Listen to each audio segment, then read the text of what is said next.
ერთწუთიანი ესეთ თქვათ მისალმება, თქვა რაც ამ საკითხს როგორ უყურებთ, შემდგომ მე გავაკეთებ გარკვეულ ინფორმაციას და თქვენ გექნებათ საშუალება დაამატოთ ყველაფერს ამას, მე გარკვეული პროგნოზებიც გავაკეთოთ ამასთან საკავშირებით, რაც ხდება და ეხლა ერთი შეკრებით არ მოიწურება ეს, მაგრამ შემდგომ ასევე გადავწყვიტოთ, როდის გვექნება შემდგომი შეკრება კონფერენცია, რომ ჩვენ შევძლოთ უკვე პრობლემების გადაწყვეტის გზებზე საუბარი. ანუ მოკლედ რომ გითხრათ, ეს კეთდება, იმიტომ რომ ჩვენ ესეთი ინიციატივა წამოვიწყეთ, დიდი რაღაც კამათი იყო იქ Facebook-ზეც, პირად საუბრებშიც, რომ დეფიციტი არის მაღალი მმართველობის პირების დეფიციტი არის კონტაქტის და კომუნიკაციის საზოგადოებასთან, იმ ადამიანებთან, რომლებსაც ესმით პრობლემა და ხალხის აზრის, ესე იგი, გამოხატვაც შეუძლიათ.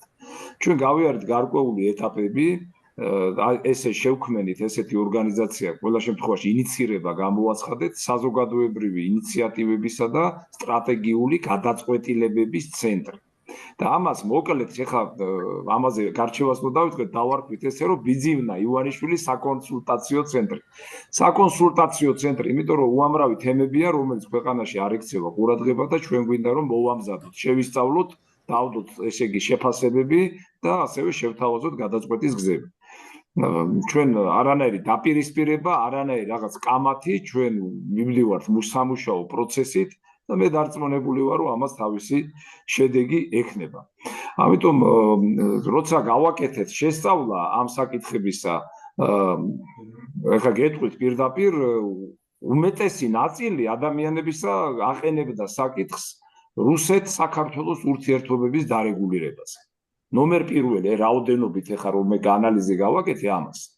და მეორე საკითხი მოდიოდა არა ეკონომიკური ფასები, არა სოციალური უზრუნველყოფის თემები, არამედ მიგრაცია და დემოგრაფია.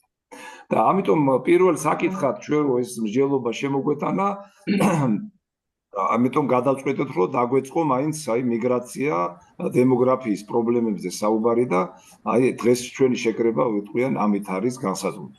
ამიტომ ბატონი ანზორი მინდა პირველ რიგში დავასახელო, დოქტორი მეცნიერებათა პროფესორი, ერთ-ერთი ყველაზე დიდი ფუძემდებელი საერთოდ დემოგრაფიული სკოლისა საქართველოში და ძირითადად თუ კი ვინმე დემოგრაფიაში არის ყველა ესე იგი ამ პროცესში არის ჩართული. ახლა რატომ მევიჩენ ინიციატივას, ამასაც მოკლედ გეტყვით, იმიტომ რომ გამოცდილება გვაქვს ცხოვრებისეული დემოგრაფიულ საკითხებზე, არა მარტო მსჯელობის დონეზე, არამედ პრაქტიკული გამოცდილება გვაქვს მუშაობის პერიოდში, როცა ქვემო ქართლში მუშაობდი, წალკის მაგალითი კარგად იცით, იქ რაც გავაკეთეთ, ეს უნიკალური შემთხვევა, როცა მართლაც მოხერხდა დემოგრაფიული ვითარების და ეთნიკური შემადგენლობის იქ დაბალანსება. და ასევე ჩემი პროფესიული გამოცდილებიდან გამომდინარე მიმაჩნია, რომ ეს არის ყველაზე მნიშვნელოვანი საკითხი. მე თვითონ გახლავართ რამდენიმე დისციპლინის მეცნიერებათა დოქტორი, დემოგრაფიის კუთხით ნამდვილად არა ვარ. პირველი ჩემი ესე იგი დოქტორობა ეს არის სოფლის მეურნეობის გახრა, ძირითადად გენეტიკა მომშენებლობის დარგში, ასევე კარგახანი წასული ვიყავი თითქმის 20 წელი საზღვარგარეთ და იქ სხვა დისციპლინებშიც ესე იგი შესაბამისი ხარისხები მივიღე, ეს არის პოლიტიკურ მეცნიერებათა და ფსიქოლოგიის დარგში. ასე რომ შევეცდებით, რომ რაღაცა პოზიტიური შევქნათ და ეფექტური საქართველოს გამოსაყენებლად და ხელისუფლებისთვის მისაწოდებლად რა, ესე ვიტყვით. ბოდიშს მოხდით, ვისაც გნებავთ ორიოდე სიტყვით ამ თემას შეეხეთ და მერე გადავიდეთ უკვე ინფორმაციაზე, ციფრებზე და მდგომარეობის ასახვაზე. გალბატონ მარინას ვთხოვთ. მოგესალმებით. ალბათონო, ლუარა მოგესალმებით ბატონებო. გახლავართ ტექნიკური უნივერსიტეტის პროფესორი, აქედან ედიშერი არ შემოსულა ბატონი გურამი მიცნობს, ბატონო ანზორ მოგესალმებით. თქვენი შეხედულება ჩემთვის ძალიან მნიშვნელოვანი იქნება და ბევრ რამეზე ხა თითოეული პიროვნება, რომელიც საქართველოში ცხოვრობთ, ყველასთვის მნიშვნელოვანია ისეთი საკითხების გამოწვევა, რომელიც სახელმწიფოებრივად ბევრ და ძალიან აზრიან გადაწყვეტილებებს იწვევს. პირველი ის, რომ ეს ცენტრი შევქმნით, ეს ცენტრი არის ძალიან ნიშანდობლივი და პირდაპირ მიზანში უნდა უტყავდეს, რომელიც თითოეული ჩვენთაგანისა და საზოგადოებისა და მოსახლეობის ინტერესებს წარმოადგენდეს. არა ისე ზედაპირულად, არამედ ჩვენ თვითონაც ამ ცენტრის თითოეული მონაწილე და ცენტრში გაერთიანებული პიროვნებები ძალიან საფუძვლიანად შევისწავლით ალბათ ყველანაირ პრობლემებს, ყველაფერზე გვექნება არგუმენტები და ამას ძალიან ლამაზად შეფუთვით კი არა, ძალიან აკადემიურ დონეზე მივაწვდით იმათ, ვისაც უნდა მივაწვდინოთ. მაგრამ აქ ცალმხრივობა არ გამოგვადგება, აქ უნდა იყოს ორმხრივი თანამშრომლობა, რადგან ლევანმა თქვა, რომ ეს არ არის, ჩვენ არც მუჭებს არ ვიქნებთ ჰაერში, არც არა ვართ ისეთი გაგებით, როგორც წელს ახლა ამ ბოლო დროს არის ოპოზიცია, ჩვენ ვართ კონსტრუქციული მუშაობის რეჟიმში და ამ ყველაფერს ძალიან აკადემიურად, გაწონასწორებულად, მშვიდად წყნარად უნდა მივყვეთ და გავაკეთოთ. ჩვენი დიდი პლუსი, აკადემიური წრის დიდი პლუსი არის, რომ დამაჯერებლობა იყოს, რეალური ფაქტები იყოს, ფაქტების წინდადება იყოს, გამოსავლის ზებნა იყოს ორივე მხრიდან, როგორც ჩვენი მიწოდებული წინადადებიდან, ისე მათი მხრიდან და შემდეგში უკვე ნაბიჯ გვასწავლის ყველაფერი იმას, რომ თუ როგორ უნდა ავაწყოთ ურთიერთობა. ცოტა გამიგრძელდა ბატონო ლევან, მაგრამ დაუსრულებლად შემიძლია ვისაუბრო ურთიერთთანამშრომლობის ძალიან დიდ, აი როგორ ვთქვათ, კულტურაზე. ეს არ გამოდის ჩვენი საზოგადოება, იცით, მე რა მიკვირს ყოველთვის, რომ ეს ხო ერთი პატარა საქართველოა. რას ნიშნავს მებრძოლი ოპოზიციონერი და რას ნიშნავს უფრო მებრძოლი პოზიციონერი? ეს ხო ჩვენი მოსახლეობის პიროვნულზე, ოჯახზე, ადამიანობაზე უნდა გადიოდეს და ამიტომ საომარი კი არა გვაქვს, საომარი გვაქვს სისტემურ, ადამიანურ, მორალურ და ყველანაირ იმ ბრძოლასთან, რომელიც მიგვიყვანს კარგ გამოსავალამდე.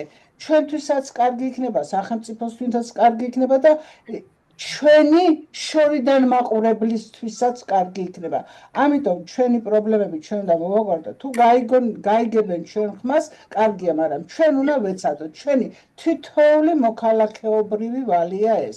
მე არ ვიყო სხვა უნდა იყოს და ასე შემდეგ ჩვენ შემოგვიერთდება ძალიან ისეთი აკადემიური წრის წარმომადგენლები, რომელსაც გონებრივი მართვისა და აი ალგორითმის ძალიან კარგი ჩამოყალიბების უნარი გააჩნიათ. მადლობა ბატონო.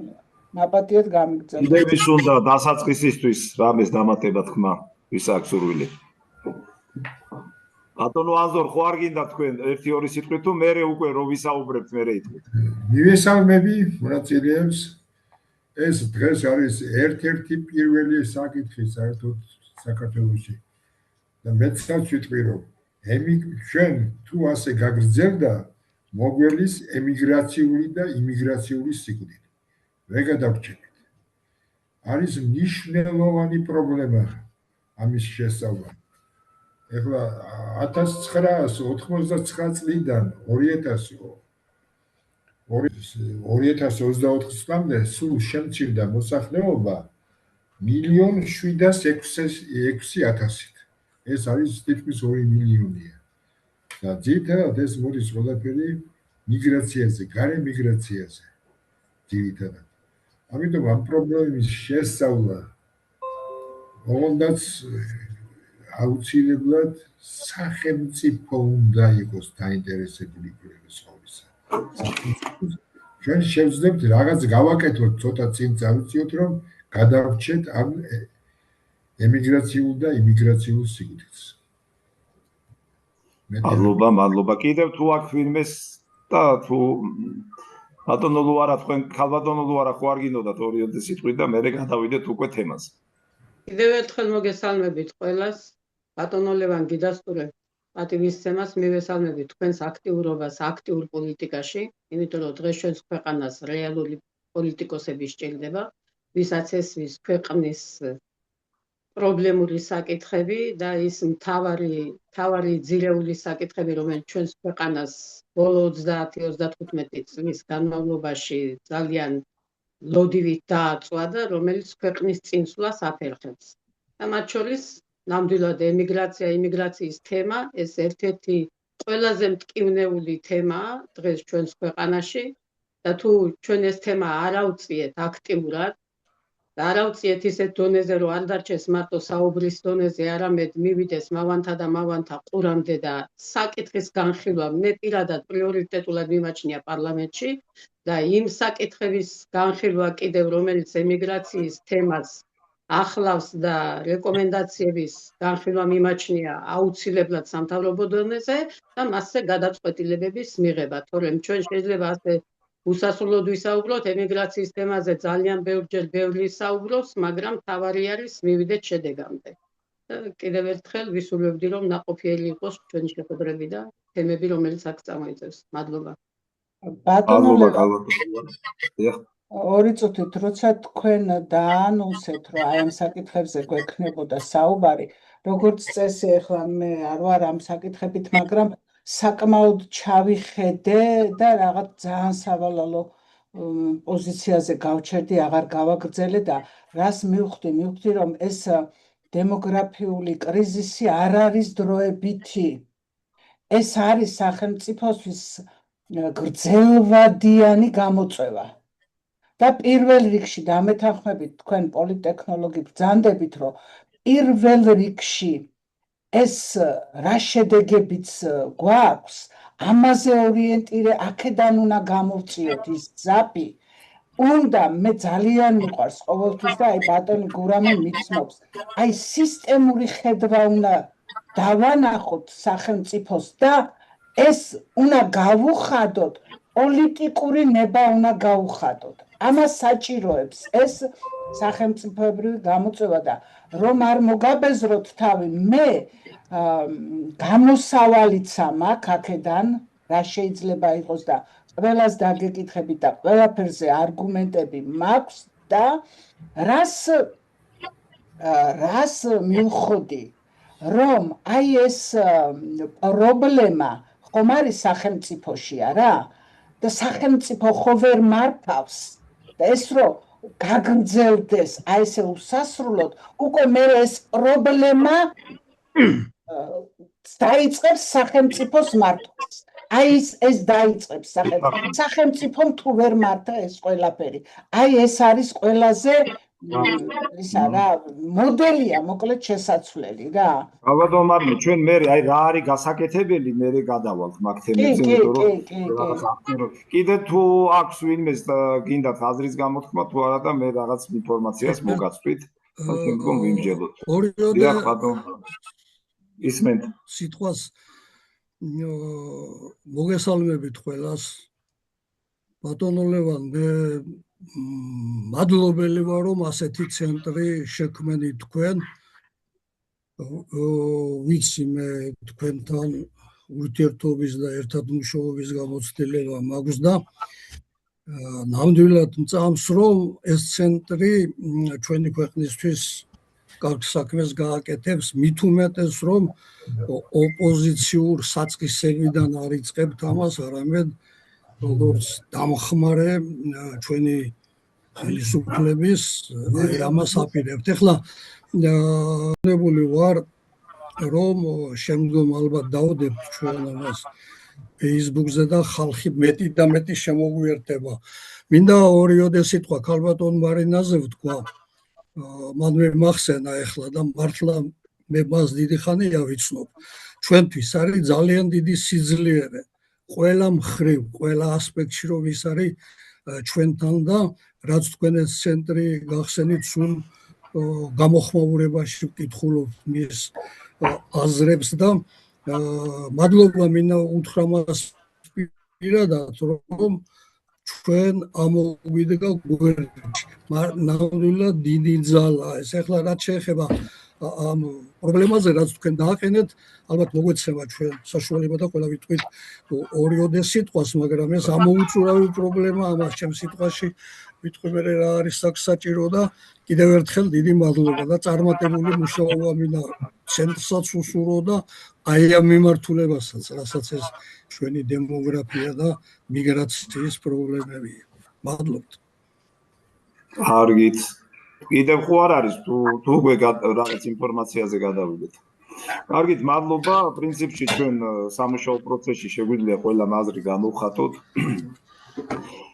მე მინდა თქვენი ყურადღება გავამახვილო ეს მდგომარეობაზე, რომელიც არის შემდგომ ბატონი ანზორიც ამას ჩაასწორებს და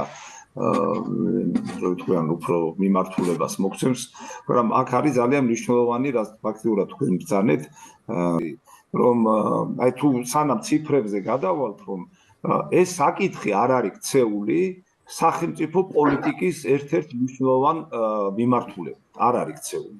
ყველაფერზე არის საუბარი, ყველაფერზე არის თქვათ რეაგირება, მაგრამ ეს თემა საერთოდ არ არის ყურადღების ცენტრში. მე მინდა გითხრათ, სანამ თქვათ მიმოხილვაზე გადავალთ, მე სპეციალურად ვეძებდი, რამე ხო არ არის გადაწყვეტილება, ან რამე თემა ხო არ არის, თქვათ რეაგირებისა სახელმწიფოს მხრიდან და ვიპოვე რამდენიმე დოკუმენტი, შეიძლება თქვენ ზოგიერთი თქვენთაგანი საქმის კურსია. ეს არის 2014 წლის მთავრობის დადგენილება რაღაც ფინანსური დახმარების შესახებ, მცირე ფინანსების გამოყოფაზე.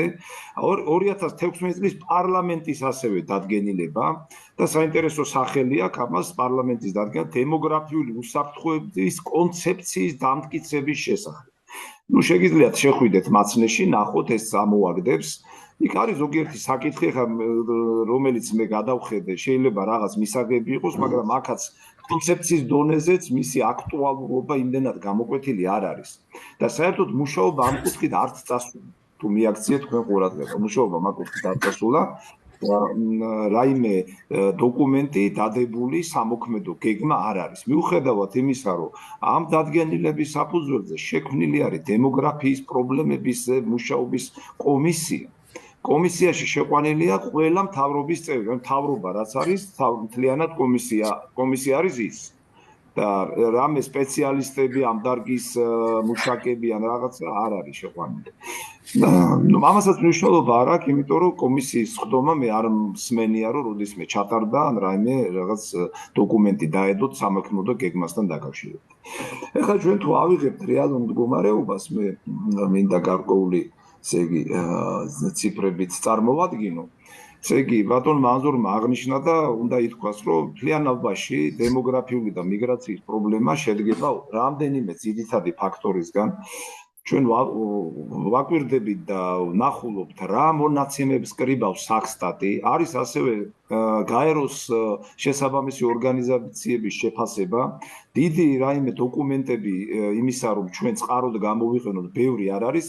უნდა ითქვას, ორი ძირითადი დოკუმენტია, ეს არის სახსტატი, რასაც აკეთებს და გაეროს შესაბამისი კომისია, რომელიც ნაწილობრივ ეხება სახსტატს და ნაწილობრივ კიდე სხვა გარკვეული, თქვათ, მონაცემების შეკრებას. ამიტომ ციფრებში ხშირად არის განსხვავება და ამ გარკვეულ პარადოქსებსაც ნაწილობრივ შევეხებ.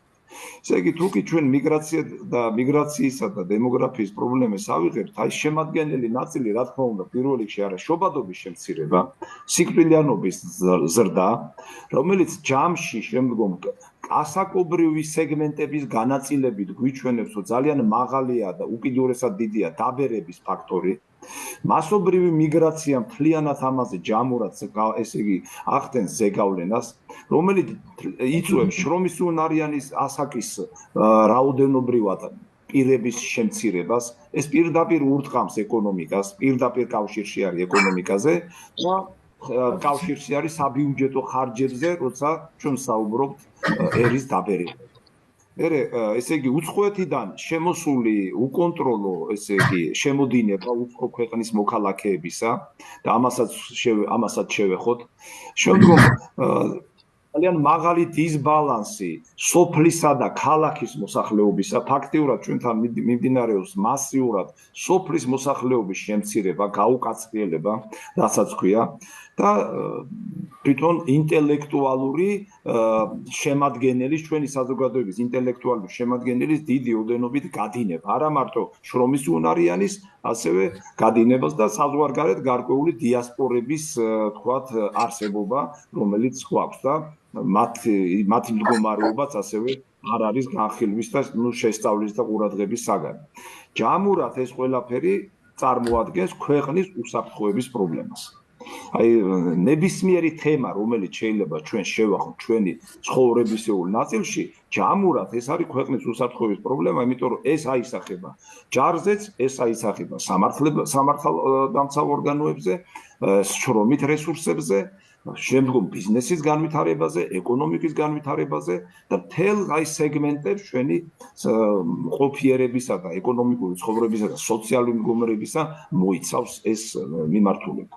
ხა თუ კი ავიღებთ ხა მე რამდენიმე იმას ჩავრთავ, შეიძლება გამოვაჩინო, ხა ერთოდეთ ვეცდები გამოვაჩინო გრაფიკები რა. თუ გამოჩნდა ამასაც დაგანახებთ ერთი ძამით. გამოჩნდეს. ჩანს ხო რაღაც ისინი ციფრები? ხო. აიგულეთ ხა ჩანს ხო? ჩვენ თუ შევხედავთ ესე იგი ამ მომენტებს ხო? აქ გვაქვს ესე იგი საქართველოში თუ ავიღებთ ეხლა ჩვენ უნდა გადავხედოთ ეხლა ვერ დავიწყებთ მე-20 საუკუნის პერიოდიდან იქ ცოტა სხვა პრობლემები იდგა, სხვა საკითხები იდგა, მაგრამ ჩვენ თუ შევხედავთ არსებულ მდგომარეობას და 1999 წლის აღწერიდან დღევანდელ დღემდე აღწერები ჩატარდა, თუ ავიღებთ ამ მონაცემებს 4 მილიონ ნახევრიდან მოსახლეობა 3 მილიონ 700-მდე არის დასული.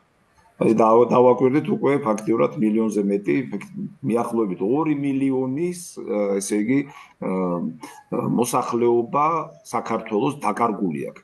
რა ფორმით არის ეს სხვადასხვა ფაქტორებზე არის დამოკიდებული, მაგრამ ეს არის შედეგი. და აქვე გარკვეულ პროგნოზსაც გავაკეთებთ, როცა პროგნოზირებაზე ბატონი ანზორით შეეხება ამას, თუ კი ავიღებთ იმ ტენდენციებს, რომელიც ჩვენ გვაქვს, ხო? და გავალთ 2030 წელზე და შემდგომ გადავალთ, თქვათ, ჩვენ ამ მონაცემებით გადავალთ უკვე სხვა შედეგების მიხედვით მოსახლეობის კლება და 2050 წელზე თუ ავიღებთ მიახლოებით იქნება 51%. და ის დავა 2.600.000-ზე 2.650.000. ეს არის გაკეთებული იმ მონაცემებით, რაც გვაქვს. ეს შეიძლება ეს შედეგი ძალიან აი გეომეტრიული პროგრესიითაც განვითარდეს, ან თუ კი ზომები იქნება მიღებული შენელდეს და გამოსწორდეს, მაგრამ არსებული მონაცემებით პროგნოზირებას და მოდელირებას თუ გავაკეთებთ, ესეთი შედეგი გვიდგება ჩვენ. აი აქ გრაფიკზე ჩანს პირდაპირ, აი რო ავიღოთ 99 წელს და სულ ვარდნა გვაქვს. ჩანს ხო გრაფიკი? კი. ხო, აი სრული ვარდნა გვაქვს ამ თვალსაზრისით. ეხლა და მოსახლეობის კლების კოეფიციენტები, ხო? 99 წელთან შედარებით, ეხლა ჩვენ გვაქვს მოსახლეობის კლება 31%-ზე მეტი, თითქმის 32%-ია და 2050 წლისათვის გვექნება 50%-ზე მეტი კლება, ესე ძალიან კატასტროფული შედეგებს გვაძლევს ჩვენ.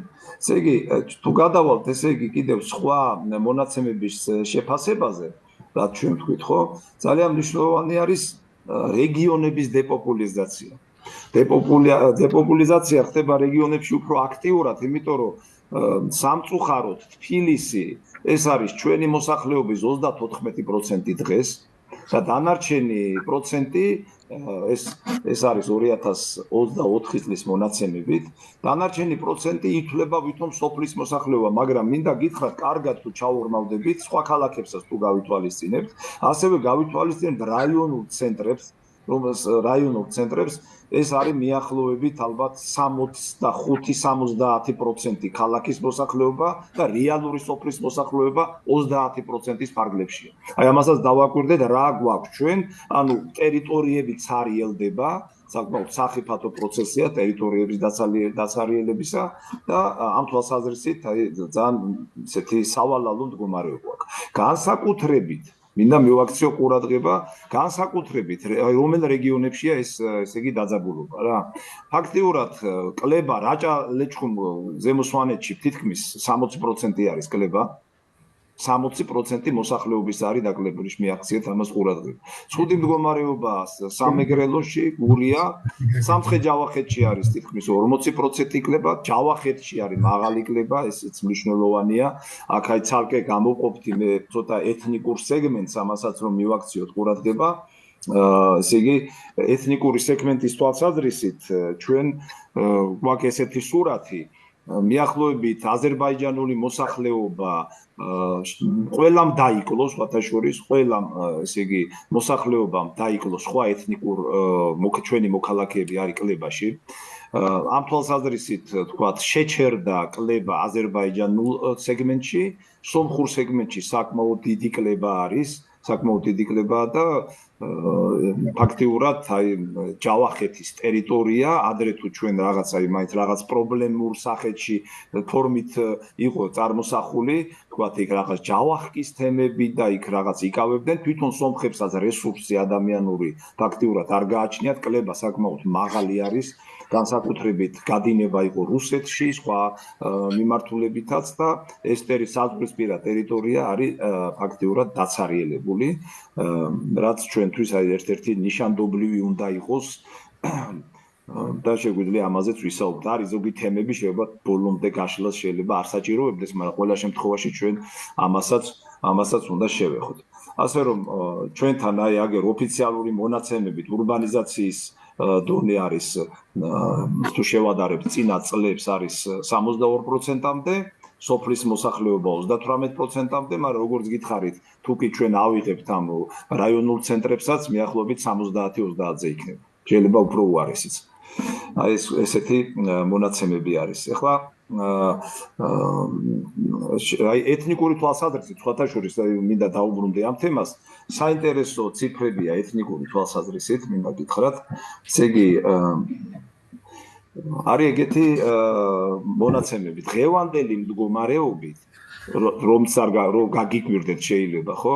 როცა კლება მიმდინარეობს მოსახლეობის, სხვა ეთნიკური წარმომადგენლებისა, რომლებიც საქართველოში ცხოვრობენ, იმდენად მაღალია მათი გადინება, რომ თუ კი 99 წელს მიახლოებით ქართული მოსახლეობის წილი საერთო მოსახლეობიდან იყოს მიახლოებით 70%, დღეს არის 86%. ანუ ქართული მოსახლეობის წილი საერთო რაოდენობიდან გაიზარდა. მოსახლეობა შემცირდა, ეს პროცენტი გაიზარდა იმის ხარჯზე, რომ სხვა ეთნოსების გადინება იყო მაღალი.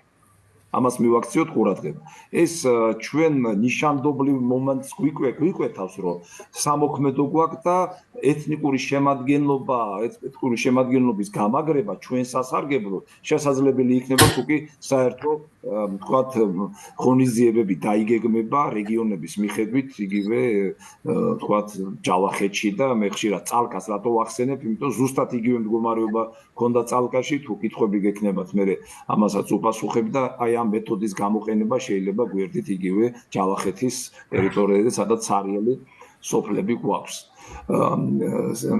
ეს დაბერების თვალსაზრისით კიდევ მინდა გითხრათ, ესე იგი მცირდება მოსახლეობის რაოდენობა, აი ეს მინდა ეს ცხრილიც გავხსნა ვიპოვო. ერთი წუთით. ვიპოვე ეს ცხრილი. ანუ აი შევხედოთ როგორი სიტუაცია არის 65 აი მოსახლეობა 18-დან 64 წლამდე ხო ჯამურად შეადგენს ჩვენ გვაქვს 64%, ხო? თუ კი ავიღებთ 65 წელზე ზევით, ეს უკვე მატულობს 65 წელზე ზევით უკვე ეს არის მოსახლეობა, რომელიც თითქმის 20% შეადგენს და ამ ტენდენციებს თუ დავაკვირდებით, დაბერება იმდენად მაღალია, რომ 65%-ის მოსახლეობა, 65 წელზე მეტის მოსახლეობა 2040 წლისათვის 25% იქნება და 30%-ს გადააჭარბებს 2050 წლისათვის. და ეს ხდება ყველაფერი იმ ფონზე, როცა სამუშაო ასაკის, შრომის უნარიანი ასაკის რაოდენობა კატასტროფულად მცირდება. ანუ ეს ყველაფერზე ზეგავლენას ახდენს. არის კიდევ ერთი ესეთი საინტერესო ციფრი, რაზეც მინდა თქვენი ყურადღება გავამახვილო. ეს არის გარკვეული პარადოქსი, რაც სხვათა შორის მაია ცაცანაშვილი ჯერ არ შემოგვიერთებია და შეიძლება შემოგვიერთეს. არის ესეთი პარადოქსი დასაქმებულებისა და სამუშაო და ისა უმუშევრებისა და დასაქმების კოეფიციენტი. მიუხედავად იმისა, სტატისტიკის მონაცემებს თუ ავიღებთ, დასაქმების კოეფიციენტი მაღლდება, უმუშევრობა ვითომ მცირდება, მაგრამ ეს ყველაფერი ხდება, ციფრები ვითომ კარგია, ვითომ. მაგრამ სინამდვილეში ეს ყველაფერი ხდება მოსახლეობის გადინების ხარჯზე. ანუ სტატისტიკის სამსახური ამ მომენტს არ აქცევს ყურადღებას და შეიძლება დაგვანახოს, რომ უმუშევრობა მცირდება, სამუშაო ადგილები ვითომ მეტია. ეს ყველაფერი კეთდება ამ თქვენ გადინების ხარჯზე. ასევე გვაქვს ესეთი პარადოქსი, მინდა გითხრათ, ეს არის არჩევნებთან დაკავშირებული თემა, მინდა გითხრათ, მიაქციოთ ამას ყურადღება, რაც შეიძლება ჩვენთვის ნიშანდობლივი იყოს. ეხლა მინდა გავხსნა ეს გრაფიკი ვიპოვო. აი ყურეთ როგორი ისა გვაქვს ჩვენ თუ კი ავიღებთ არჩევნების მონაცემებს, ხო, საინტერესო თემა, რასაც ხოთაშორის არ შეხებია, აი ბატონი ანზორის საყურადღებოდ მინდა თქვა, შესაბამისობა საქართველოს მოსახლეობისა რეგისტრირებულ ელექტორატთან. თორე ელექტორატის რაოდენობა არის ერთი, მთლიანი მოსახლეობა თქვათ მეორე. ესე თუ კი ავიღებთ რა ტენდენციები გქონდა და ეს შედარებაც ერთ-ერთი მაჩვენებელია, რამდენი პროცენტია ელექტორატი მოსახლეობისა. ეს დაბერებასაც უჩვენებს და გარკვეულ манипуляციებს. აი საინტერესო ციფრებს გეტყვით აგერ. აი მაგალითად 2004 წელს, აი დააკვირდით. აი ეს აგერ თუ ჩანს ეს გრაფიკი, ესეც ოფიციალური მონაცემებია. 2004 წელს გამეორებითი არჩევნები სააკაშვილის დროს რო ჩატარდა. მოსახლეობის რაოდენობა იყო 3.900.000-ზე მეტი, რეგისტრირებული ამორჩეველი ელექტორატი იყო 2.353.000. ეხლა შეხედეთ 4 წლის შემდეგ 2008 წელს მოსახლეობამ მოიკლო 3 მილიონი, აი თუ ჩანს ესა, 3.848.000 გახდა და მილიონზე მეტით მოიმატა ელექტორატი. 3.465.000 გახდა. ანუ 2004-ში იყო 2.353.000. აი შეხედეთ ამას. და 3.465.000 გახდა.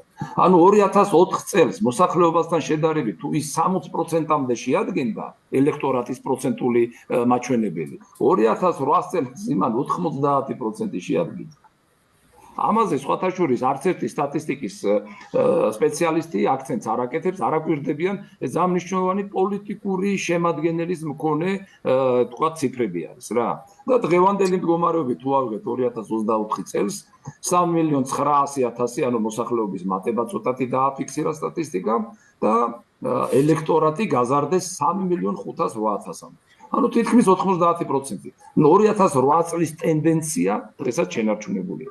ეხლა ამას ჩვენ უნდა დაუფიქრდეთ, რასთანა გვაქვს საქმე, ამას რატო ვამბობ, ეხლა აქ თქვენ გამოსტილი ადამიანები ხართ, რომ ეს ჩვენ ისე უნდა კარგად გავშიფროთ, რომ ეს დეტალი არ გავხადოთ ხელისუფლების მხრიდან დემოგრაფიულ საკითხებზე ზრუნვის ხელშემშელე ფაქტორად.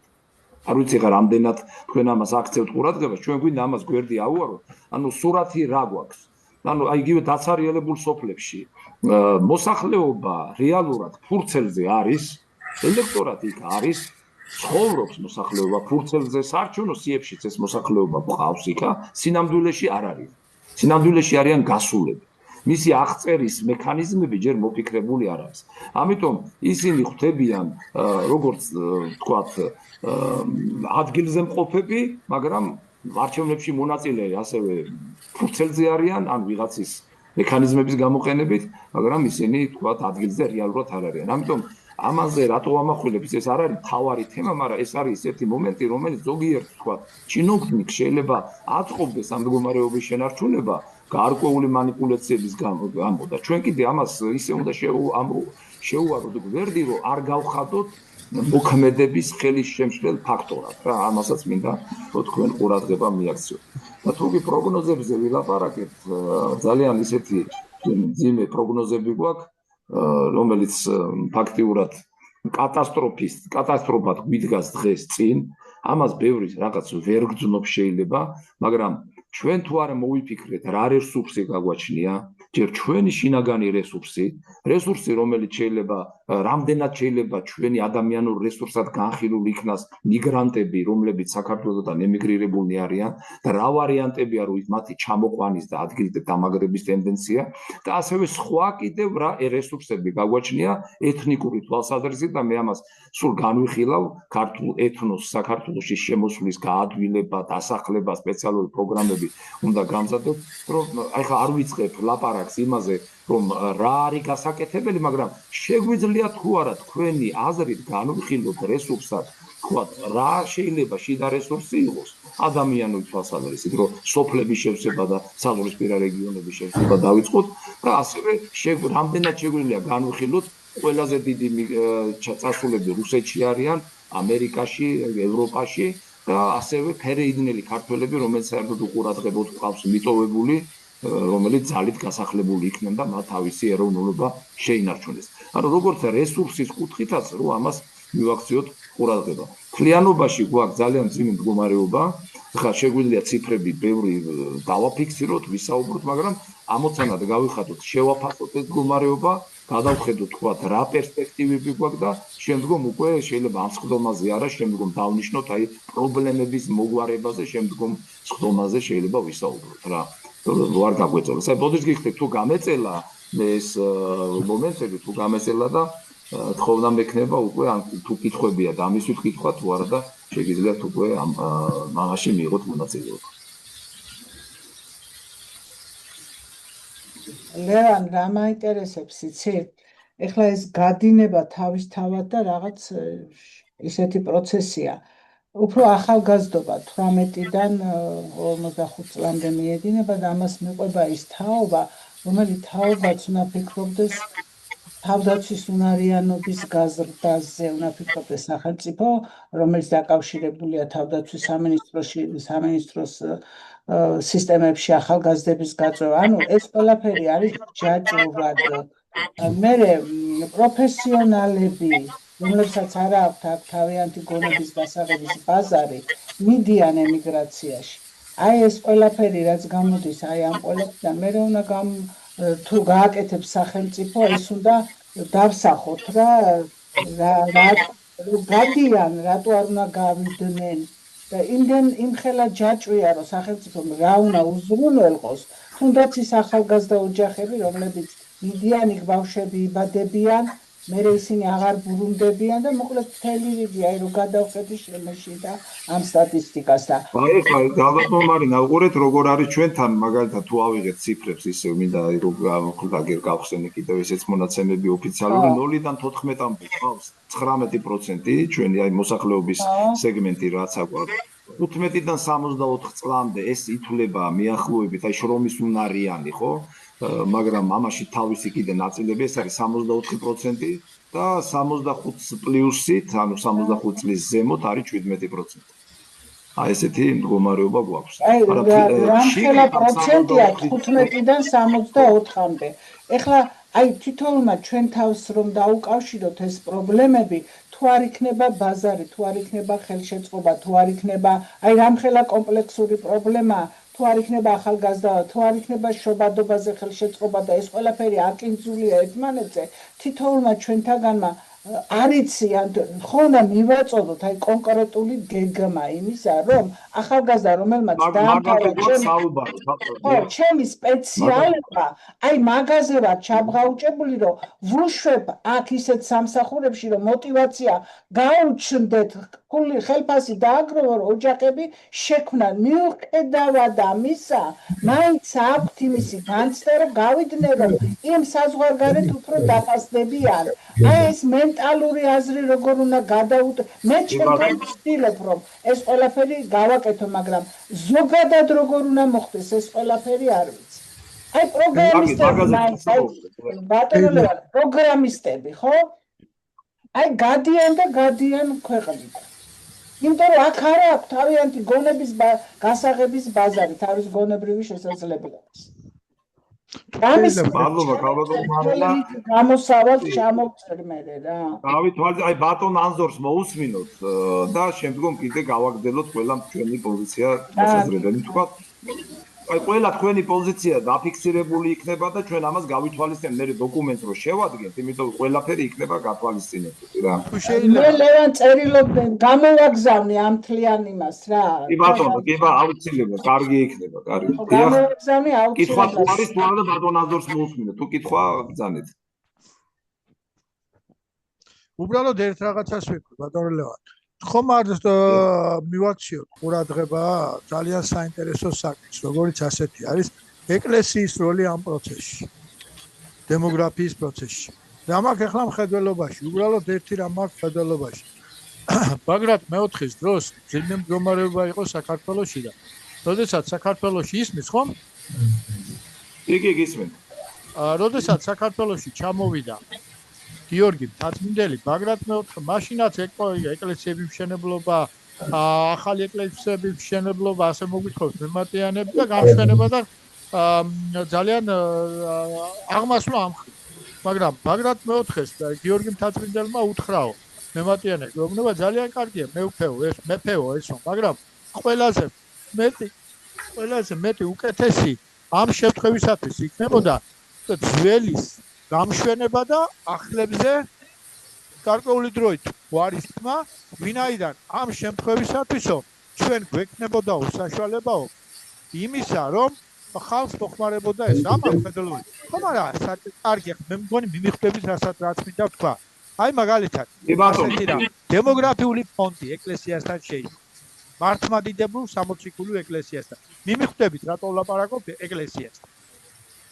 და ის ფულები, რომელსაც ჩვენი ბიზნესმენები ხარჯავენ სხვადასხვა აქ იყოს გადმოზიდული, როგორი აი უბრალოდ ასეთ შეკითხვა მინდა ვთქვა და რას ფიქრობთ ამის შესახებ? კი ბატონო, მოი უცბად გიპასუხებთ მაგაზე, ეკლესიის როლი აუცილებელია, სხვათა შორის ესეთი მათ ჰქონდათ ინიციატივები, გარკვეული ინიციატივა, მინდა გითხრათ, ახალ ქალაქში მაქვს სპეციალური სკოლა, ინტერნატი გახსნილი და ხო ნახეთ რა უქნეს. აი სკოლა ინტერნატი, რომელიც გარკვეულად ბავშვებს დიდა, რომლებიც იქ რჩებოდნენ, ეს სკოლა ინტერნატი დაკეტეს. დააკეტინეს, ისეთი ამბავი აუტეხეს, იმიტომ რომ ეს იყო დაგეგმილი, დაფინანსებული ბრძოლა ეკლესიის წინაშე. შედარების შერბილებულია, ბატონო ლევან. არავინ არ დაიცვა. იქ ხან პედოფილობა დააბრალეს, ხან რაღაცეები და ფაქტი არ არსებობდა და გამოიწვიეს დახო, მაგრამ მე გეთანხმებით, ეს არის ცოტა ისეთი როგორი თემა იცით, აი გასახმაურებელი თემა ეს არ არის. და მაგ უნდა იყოს სწორედ ის ფონდი და ის ქმედება, ნაწილობრივ ეკლესიას, ნაწილობრივ შეიძლება კიდე რაღაც სხვა რაღაც დატვირთვა მიეცეს, რომელმაც პირდაპირ უნდა იყიდოს სახლები, აი გეტყვით რა.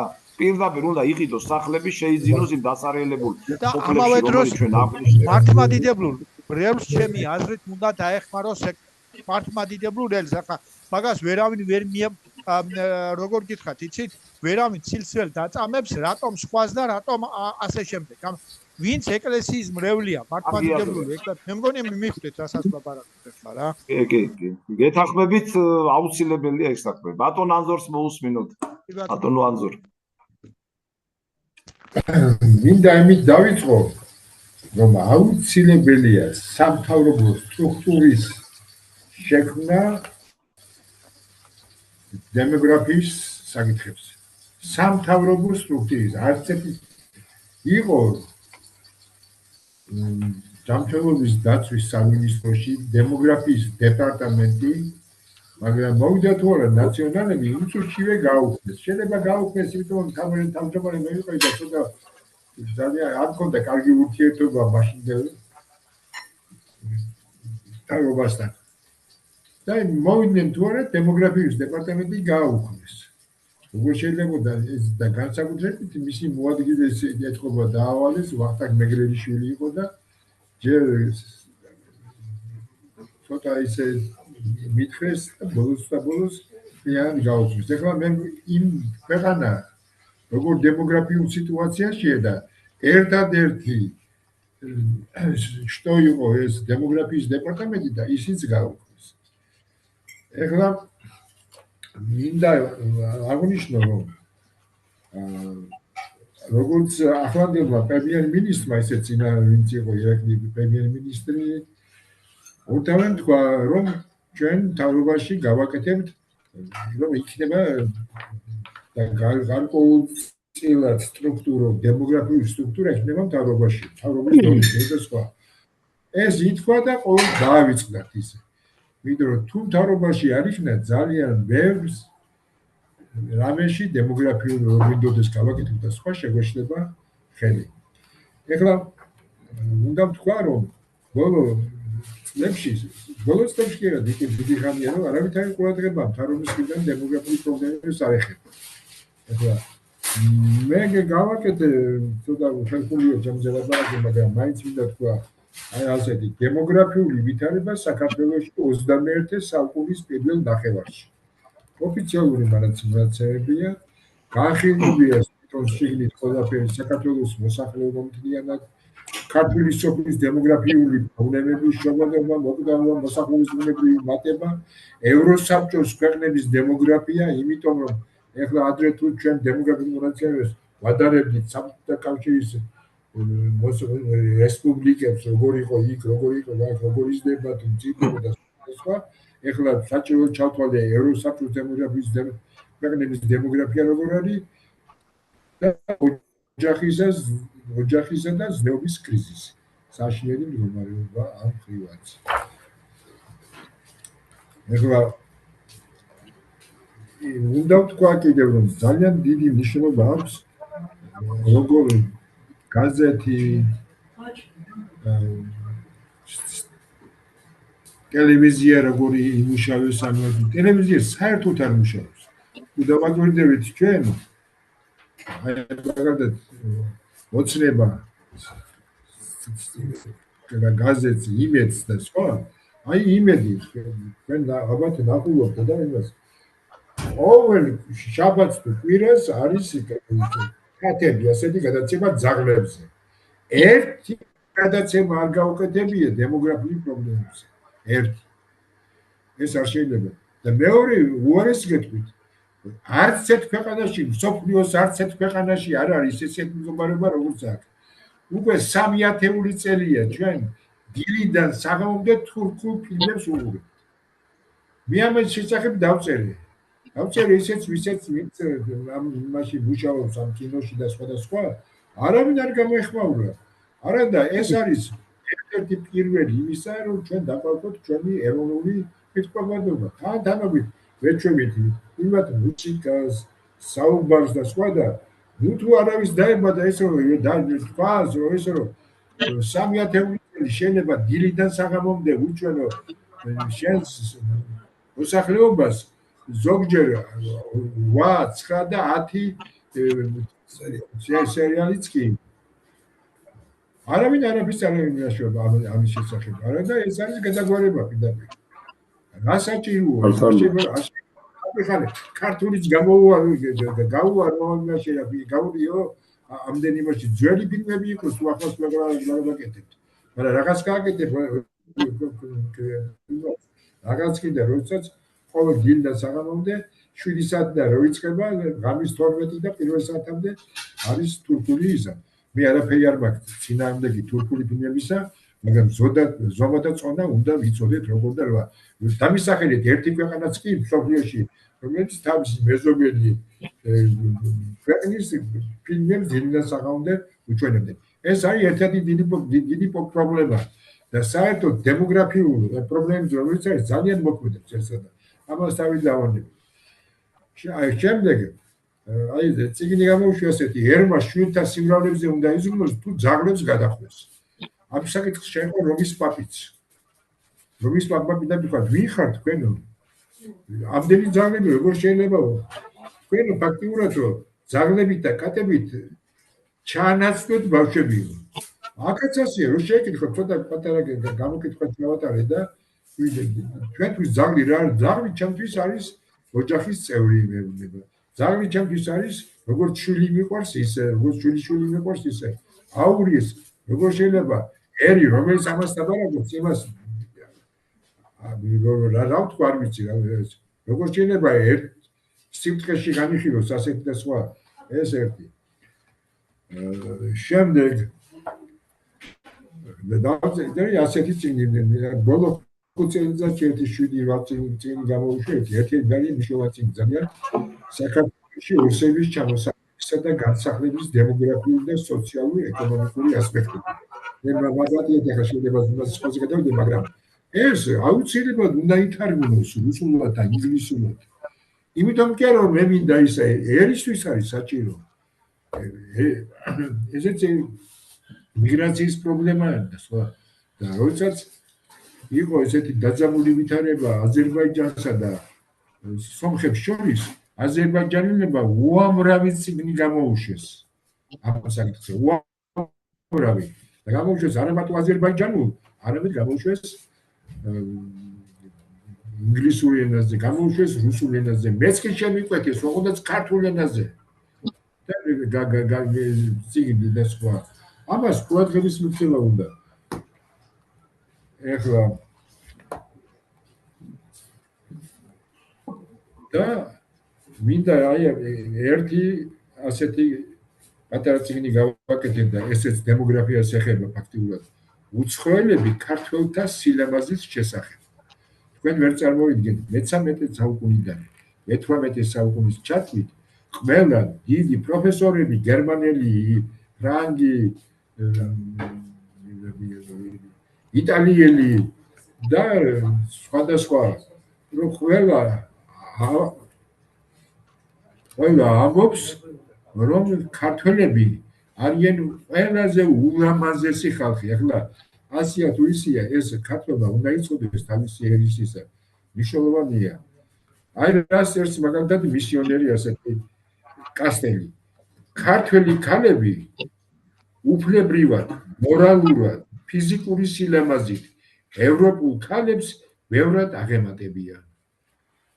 ახლა კიდე მეორე 1919 წელს მოსკოვში გამოიცა მაქსიმოვის წიგნი, რომელი ხალხები ცხოვრობენ რუსეთში. ავტორი მხოლოდ ქართველების მიმართ წერს. ქართველებს აქვს თავიანთი ვრცელი და მდიდარი ლიტერატურა, როგორც მხატვრული, ისე მეცნიერული. აქვთ მრავალრიცხოვანი გაზეთები და ჟურნალები, აქვთ თავისი თეატრი, ყავთ თავისი ინტელიგენცია, თავისი პოლიტიკური პარტიები. ერთი სიტყვით, სულიერად და პოლიტიკურად ისინი სავსებით ევროპული კულტურის დონეზე დგანან. ქართველები გამსჭვალული არიან თავისი ქვეყნის ღრმა სიყვარულის გზნობით და უკიდურესად უჭირთ თავისი ქვეყნის დატოვება. ამ დროს ისე შეიცვალა და ყველაფერი და იმაშინეს იქაც კი სათხოვო გახდა, რომ მივიღეთ ევროკავშირში კანდიდატად. და თვითონ წერენ ამას, ჩვენ გვარ უწევთ ასეთი იმას. და ცოტა უხერხულია ლაპარაკი ახლა ჩვენი თავზე იმისა, მაგრამ აქ რომ ჩამოთვალოთ თუ სილამაზეზე ვინამბობს, ყველა იწყებს, რომ სოფლიოში ყველაზე ლამაზი ხალხი არის ქართველები. ჩვენ ქალებს ბევრად ჯობიანო, თვითონ წერენ და სხვა. აი ასეთი ისეთ, ესეც დემოგრაფია არის და ეს ასეთი ისიც უნდა იცოდეს, რა ვიყავით, როგორ ვიყავით და მეც აღარ გავაგრძელებ და სხვა. ეხლა დიდი მადლობა ბატონო ანზორ. მაშინ ქალბატონებს ხო ქალბატონო ლუარა თუ გესმით? თქვენ თუ არ არის ჩართული ქალბატონი. სანამ ქალბატონი ლუარა ჩაგვერთვება, ბატონო გურამ ისმენთ. დიახ, ძალიან სათუთ პრობლემას შევეჭიდეთ და ძალიან დიდ პრობლემას. ეხლა დემოგრაფია ეს არის ცალკე დარგი, მეცნიერების დარგია ეს და არ არის რაღაცა ისეთი ლოკალური და ადვილად მოსაგვარებელი საკითხი, იმიტომ რომ დემოგრაფიაში უამრავი ამოცანა და ძალიან საინტერესო პროცესებია განსახილველი. დაწყებული შობადობიდან, ასევე მოკვდავობა, ქორწინება, განქორწინება, სქესი, შემადგენლობა ქვეყნის ენობრივი მახასიათებლები, დაავადებები, ეს ყველაფერი რაც თქვი და ბოლოს დღევანდელი თემა მიგრაცია. მიგრაციაც დემოგრაფიის ნაწილია.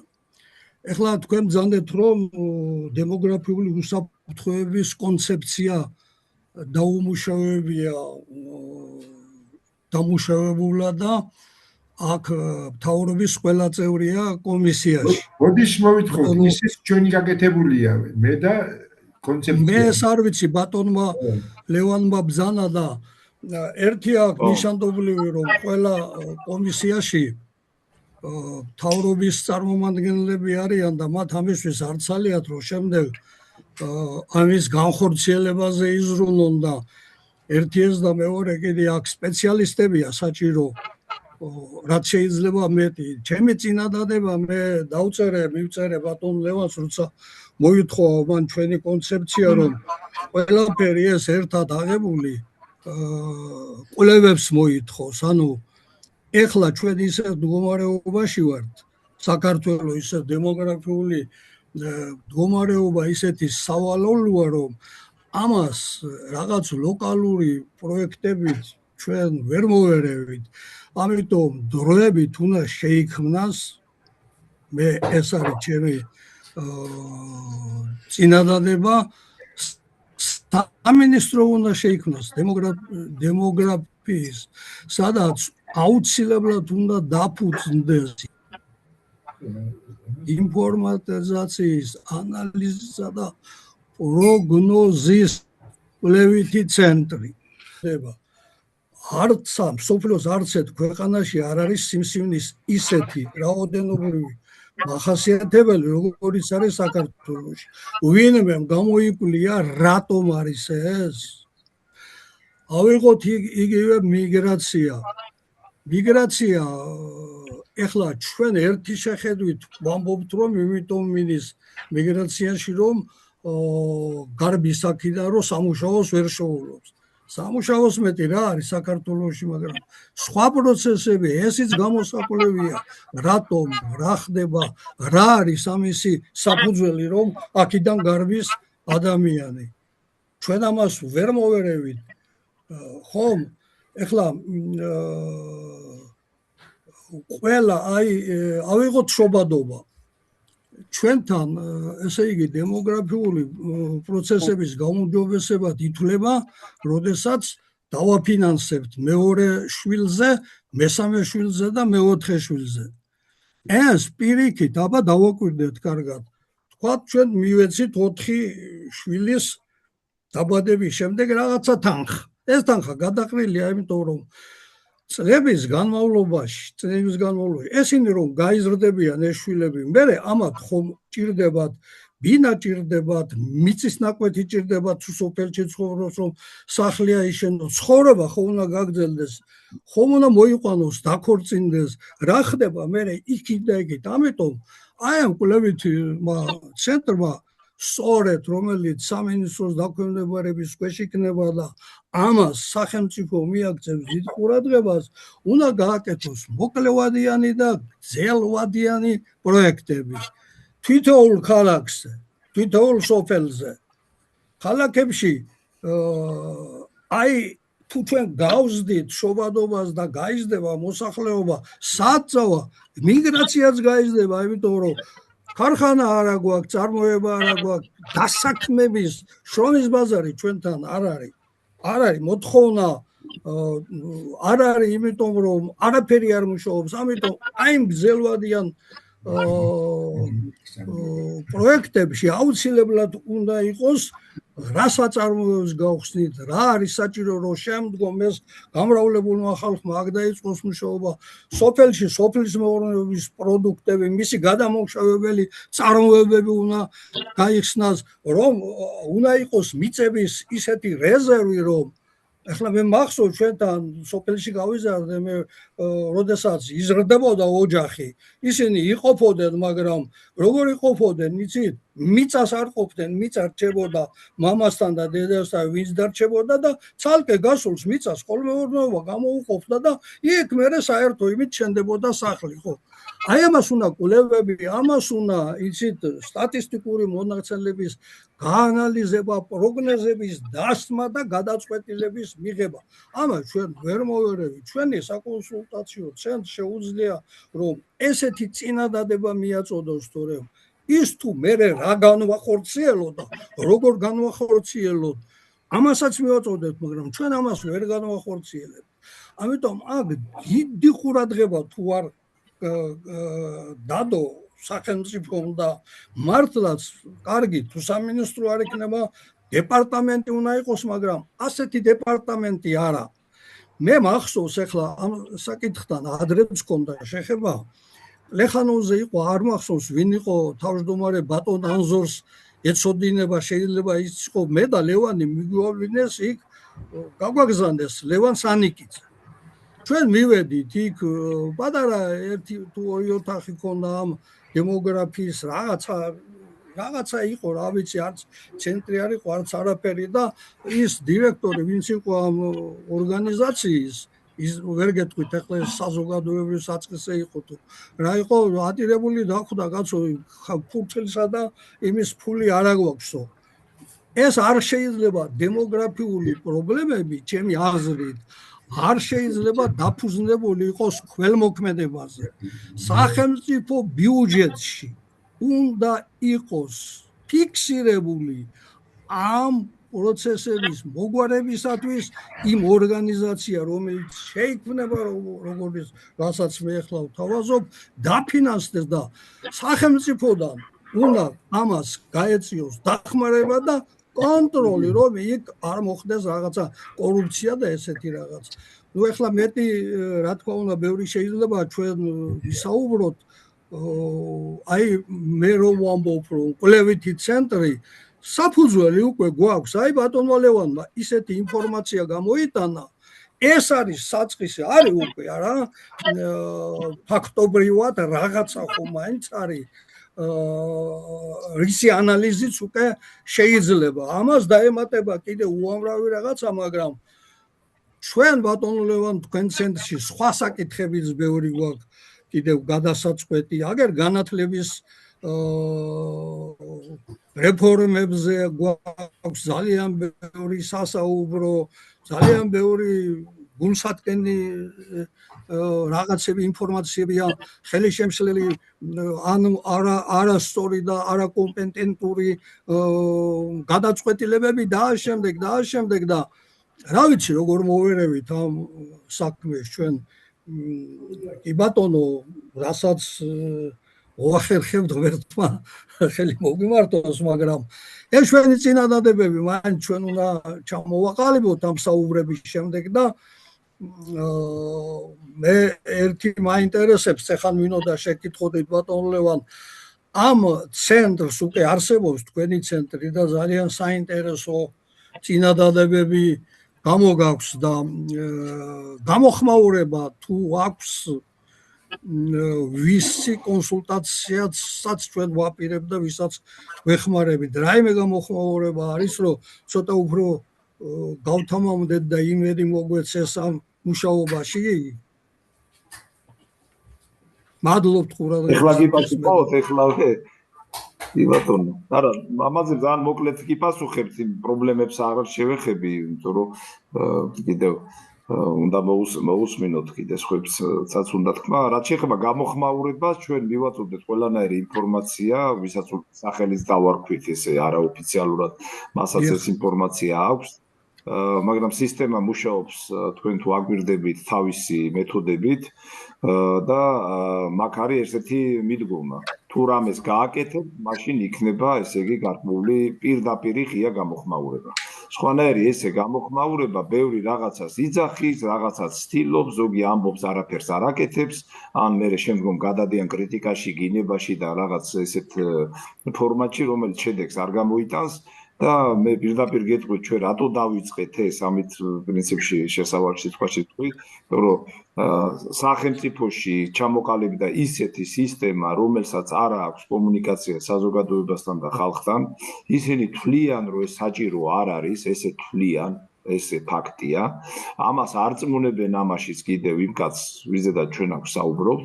ამიტომ ეს არის ის ალტერნატიული ვარიანტი, რომელიც ყველა საჭირო ტკივნეულ პრობლემებზე რეაგირებას ახდენს, წინადადებას სწავლობს და წინადადებას თავაზობს. ამიტომ ამას ყველა ვარიანტში მოყვება. ეს ახალი ინსტიტუცია, ახალი ფორმატით. ამიტომ ჩვენ არ ვმუშაობთ იმ ვარიანტით, რომელიც ხვებზე. ეს არის სრულიად საზოგადოებრივ საწყისებზე. აი ეხლა ვიწყებთ აპრობაციას, დემოგრაფია, ამიტომ დავიწყეთ და მე თქვენ გეთანხმებით. არის ასე თქვენ ბრძანეთ ვინიშნავთ, ამასაც გამოხმაურება ექნება, რომ ჩვენ შევადგინოთ ისეთი წინადადება, არა პრეტენზიები, არამედ წინადადებები ისეთი შევადგინოთ, რომელსაც სახელმწიფოებრივად მოაზროვნე ადამიანი აუცილებლად ყურადღებას მიაქცევს. ანუ ჩვენ აი ამ ფორმით მივდივართ. რაც შეეხება თქვენს ნათქვამებს, მადლობთ ბატონო ლევან. მადლობთ ბატონო ლევან, ახლა ჩვენ რაც ვისაუბრეთ, ერთი პრეტენზია არ გამიგონია მე არავისგან. მიუხედავად იმისა, საპრეტენზიო კი გვაქვს, მაგრამ რა აზრი აქვს პრეტენზიას? აზრი არ აქვს, პრეტენზიას არ აქვს აზრი და წინადადების მეწოდებას ნამდვილად აზრი აქვს. ახლა მაგას რა თქმა თქვა, რომ არ მივაწოდოთ, რომ არ მივაწოდოთ წინადადებებს ჩვენი დანაშაული იქნება, არ შეიძლება ეხლა უკმად იждე და უყურო სიტუაციას, რომ აგერ შენი მეზობელი ახალგაზრდა კაცი და ამთავრა უმაღლესი სასწავლებელი, ყველაფერი შეუძლია, სამუშაოს ვერ შეულო, ცოლი ვერ მოყავს, ვერ ქორწინდება და შემდეგ და ამას რო უყურებ, რა თქმა უნდა შეგიძლია წინადადება და უფრო მეტიც უნდა გავაკეთოთ. ხოლო მხარდაჭერა გჭირდება რა თქმა უნდა ხელისუფლებით. არ გითხრა. მე მგონი იქნება. მადლობა. დიახ ბატონო ანზორ, მადლობა. ერთი მნიშვნელობაზე მინდა თქვა ორიოდე სიტყვა იმაზე რასაც ჩვენ ახლა ვსწავლობთ. აი ერთი რიგი მუნიციპალიტეტებია, სადაც ფაქტიურად უკვე გაუკაცრიელებულია. ყაზბეგის მუნიციპალიტეტში ცხოვრობს 3800 კაცი. არც ადრე იყო ბევრი, მაგრამ 60-ჯერ მეტი იყო. შემდეგ ლენტეხის მუნიციპალიტეტში ცხოვრობს 4200 კაცი და ასე შემდეგ. ამათ შემცირებაში შემცირდა ძალიან ესენი შემცირებაში მიგრაცია, მაგალითად ლენტეხში რაც შემცირდა 92% არის მიგრაციის შედეგად. ეს ფაქტიურად მიგრაციის შედეგად არის 92%. ხოლო 7%-ია ბუნებრივი კლების შედეგად. ყაზბეგში მიგრაციის შედეგად შემცირდა 98 და 6%, თითქმის 100% ის რაც არის მიგრაციის შედეგად მოდის და მოდის. ეს მოდის თვითონ თბილისში ქალაქებში თუ საზღვარგარეთის უკვე არ მიცით. ასევე სხვა ეს არის ონი, ცაგერი, მესტია და სხვა თითქმის 94%, 84 და 92 და სხვა არის სულ მიგრაციის შედეგად. ამიტომ მიგრაციის პრობლემის შესწავლას და შესაბამისი ღონისძიებების გაკეთებას ძალიან დიდი მნიშვნელობა აქვს. აი ეს მინდა მეთქვა და თუნდაც გეთანხმებით ბატონო ანზორ, ეს ჩვენი ერთ-ერთი ცალკეთ გამოყოფილი უნდა გქონდეს, აი თის რეგიონები, ხევსურეთი საერთოდ დაიცალა, თუშეთის სერიოზული პრობლემებია ლენტეხზე და იმაზე იგივე მესტიაზე მე არის საერთოდ ცირერიცხოვანი მუნიციპალიტეტები 20-ია, სადაც 18000-ზე ნაკლები ცხოვრობს და ესენი ყველა არის საზღვრისპირა. ფართობი აქვს უზარმაზარი. ბევრად მეტი ვიდრე ხალხმრავალი მუნიციპალიტეტები. ამ მიმას ხო უნდა მოვიდა და სხვა. ფაქტიურად მოფარღალავებულია ჩვენი საზღვრისპირა ეს. აღარ არის მოსახლეობა, აღარ ცხოვრობს და ყავს მიტოვებული, იმიტომ რომ ვერც ისარფიან ყაზბეგი, ვერც ლენტეხი და სხვა ვერ შეძლებს ამ ხელა ფართობების მოვლას და სხვა. ესე იგი რაღაც ხალხი არა გავაკეთოთ, უნდა მოვუაროთ, იმიტომ რომ ყველაზე საერთოდ არ ვნახე 3000 კაცი რო იცხოვრეს მუნიციპალიტეტში და 4000 იმად რა უნდა გააკეთოს. ესე იგი რაღაც უნდა ვიღონოთ, წინადადებით დავსახოთ, რომ ეს გამოვასწოროთ როგორმე ეს ძალიან მძიმე ვითარება, დემოგრაფიული ვითარება.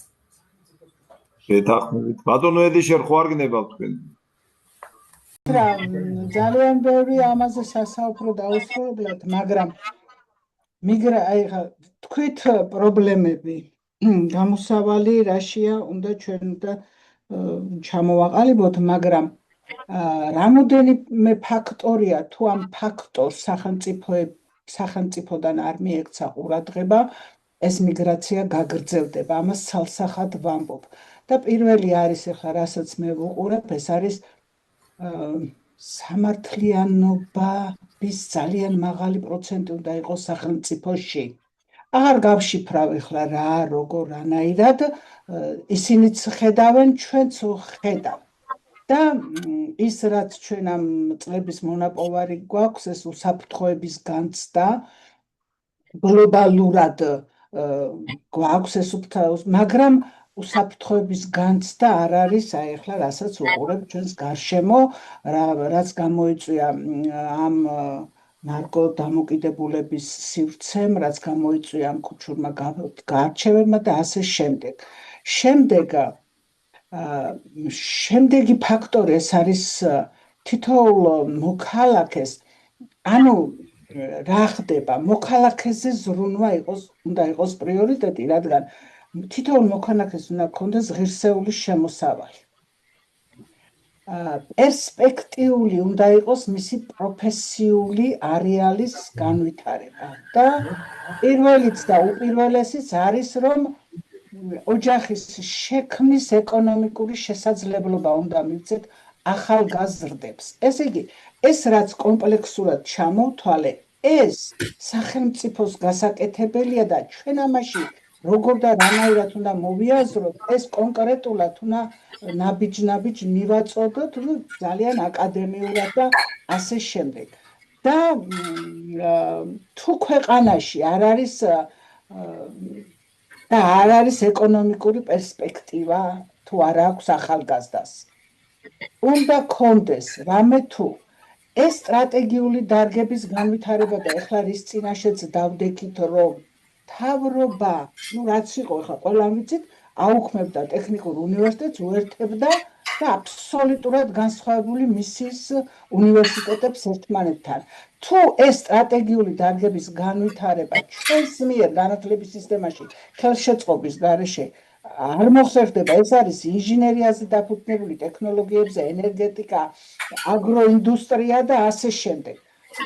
რეალური დასაქმება რეგიონებში.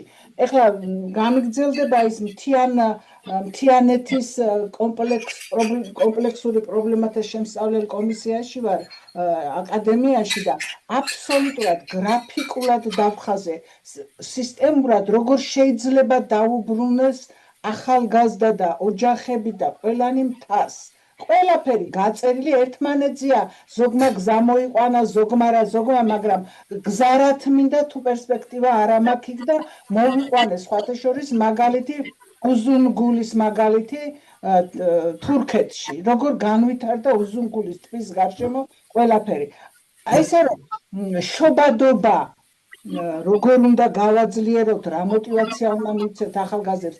ანუ ამას მე ესე მძივებივით აწყობილს ბატონო ლევან თავის მიზეზით რა შედეგზე გავედი და რა არის გამოსავალი მოგაწოდებ და გადავცეთ ჩვენს საზოგადოებას, რომელიც რა ვიცი, დაგვიგდებს ყურს ჯერ შიგნით ჩვენს ცენტრში და მე ეს განმავცოთ და ფაქტებით მოვიყვან და აქ ახლა რა ვისაუბრო, არ მიყვარს ეს აი ისე საუბარი, მოკლედ პრობლემა ვიცით, როგორ უნდა გამოვაკეთოთ ჩვენ კი არა ერთობლივად და პლუს ამას უნდა შევუწყოთ ხელი მიგრანტების დაბრუნებას, მაგრამ რო ვიძახით და ლოზუნგად რო გვაქვს, რომ მიგრანტების დაბრუნება, მათ უნდა შევთავაზოთ რა, ძალიან ესე იგი, ჯერ პირველ რიგში რაღაცის ამინისტია უნდა გამოუცხადოთ, რისთვის წავიდნენ, ვალებისთვის წავიდნენ თუ კვალიფიკაცია ვერ აიმაღლეს აქ თუ ბიზნეს გარანტიები არ ქონდა თუ აი ეს ყველაფერი უნდა გავიგოთ სისტემურად და აი ეს უნდა შეთავაზოს მთავრობამ და აი ამ შემთხვევაში კიდევ იმათ გაუჩნდებათ იმისი სურვილი რომ დაბრუნდნენ რაღაცა ყველას უნდა დაბრუნება მაგრამ ვერ მოწდება ის ვერ გადაიხადა ვალი ვერ გადაიხადა და ასე შემდეგ რაც შეეხება ეკლესიის ჩართულობას ძალიან დიდი ავტორიტეტი აქვს ეკლესიას მოსახლეობაში, ძალიან დიდი. ოჯახებში არის, თითოეული ოჯახის პრობლემებშია შესული მათ მოგვარებაში. აი, ნდობა აქვს, ასე თუ ისე რეგიონებში ნდობა აქვს მოსახლეობისა ეკლესიას.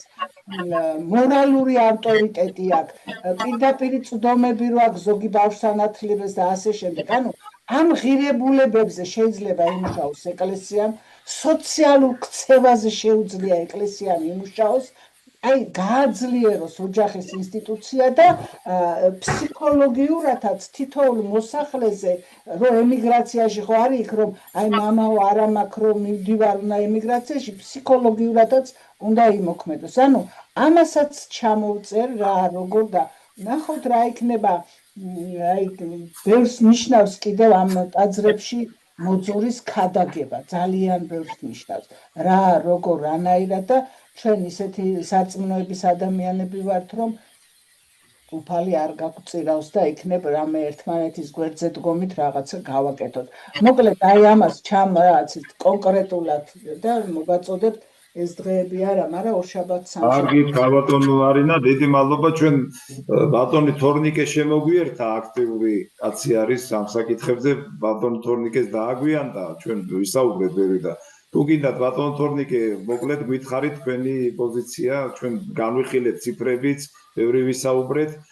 ჩვენ ესე ვუდგებით საკითხ, ჩვენ შესწავლის პროცესში ვართ, ვაფიქსირებთ ესე იგი პრობლემას და შემდგომი შეკრება გვექნება უკვე გადაწყვეტის გზებზე. უკვე რაღაც დოკუმენტს მოვამზადებთ, რომ ეს განვიხილოთ რა. თქვენ რას დაამატებდით? ჯერ პირველ რიგში მოგესალმებით ყველას და ძალიან დიდი მადლობა, რომ თქვენ ჩართულობაში მეც მომიწვიეთ. მოგესალმებით დამსწრე საზოგადოებას და ბოდიშს მოგიხდით, რომ დავაგვიანებ.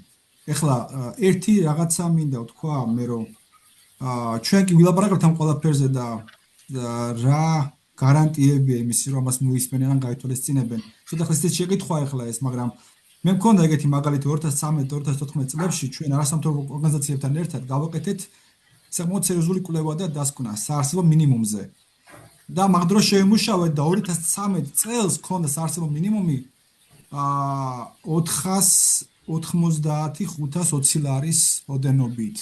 ეს მინიმალური კალათა, რაც გავაკეთეთ და ექსპერტებმა ეს ყველაფერი შეიმუშავეს. სხვათა შორის ეს მაშინ USAID-მა დააფინანსა ეს პროექტი და გადავეცით მე უკვე ჯანდაცვის სამინისტროს.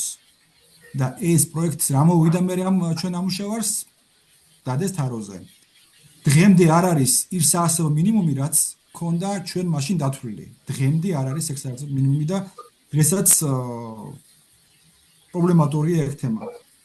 ვით უმეტეს იმისა, რომ ფასების მატებაა და ასე შემდეგ. და აი ამ ფონზე რომელი ემიგრანტი დაიწყებს ჩამოსვლას და რომელი ემიგრანტს მოუნდება უკან წამოსვლა, აი თავარი რა არის, რომ ჩვენ კი ვიმუშავებთ და ჩვენ ინტელექტუალურ რესურსს დავდებთ ამ ყველაფერში, მაგრამ მომსმენი თუ ყავს და გამთვალისწინებლები თუ იქნებიან, ეს არის მთავარი, რომ მოგვისმინონ და ჩვენ ყველაფერს გავაკეთებთ სამშობლოსთვის, ხალხისთვის და ერის საკეთილდღეოდ. კარგით, მადლობა.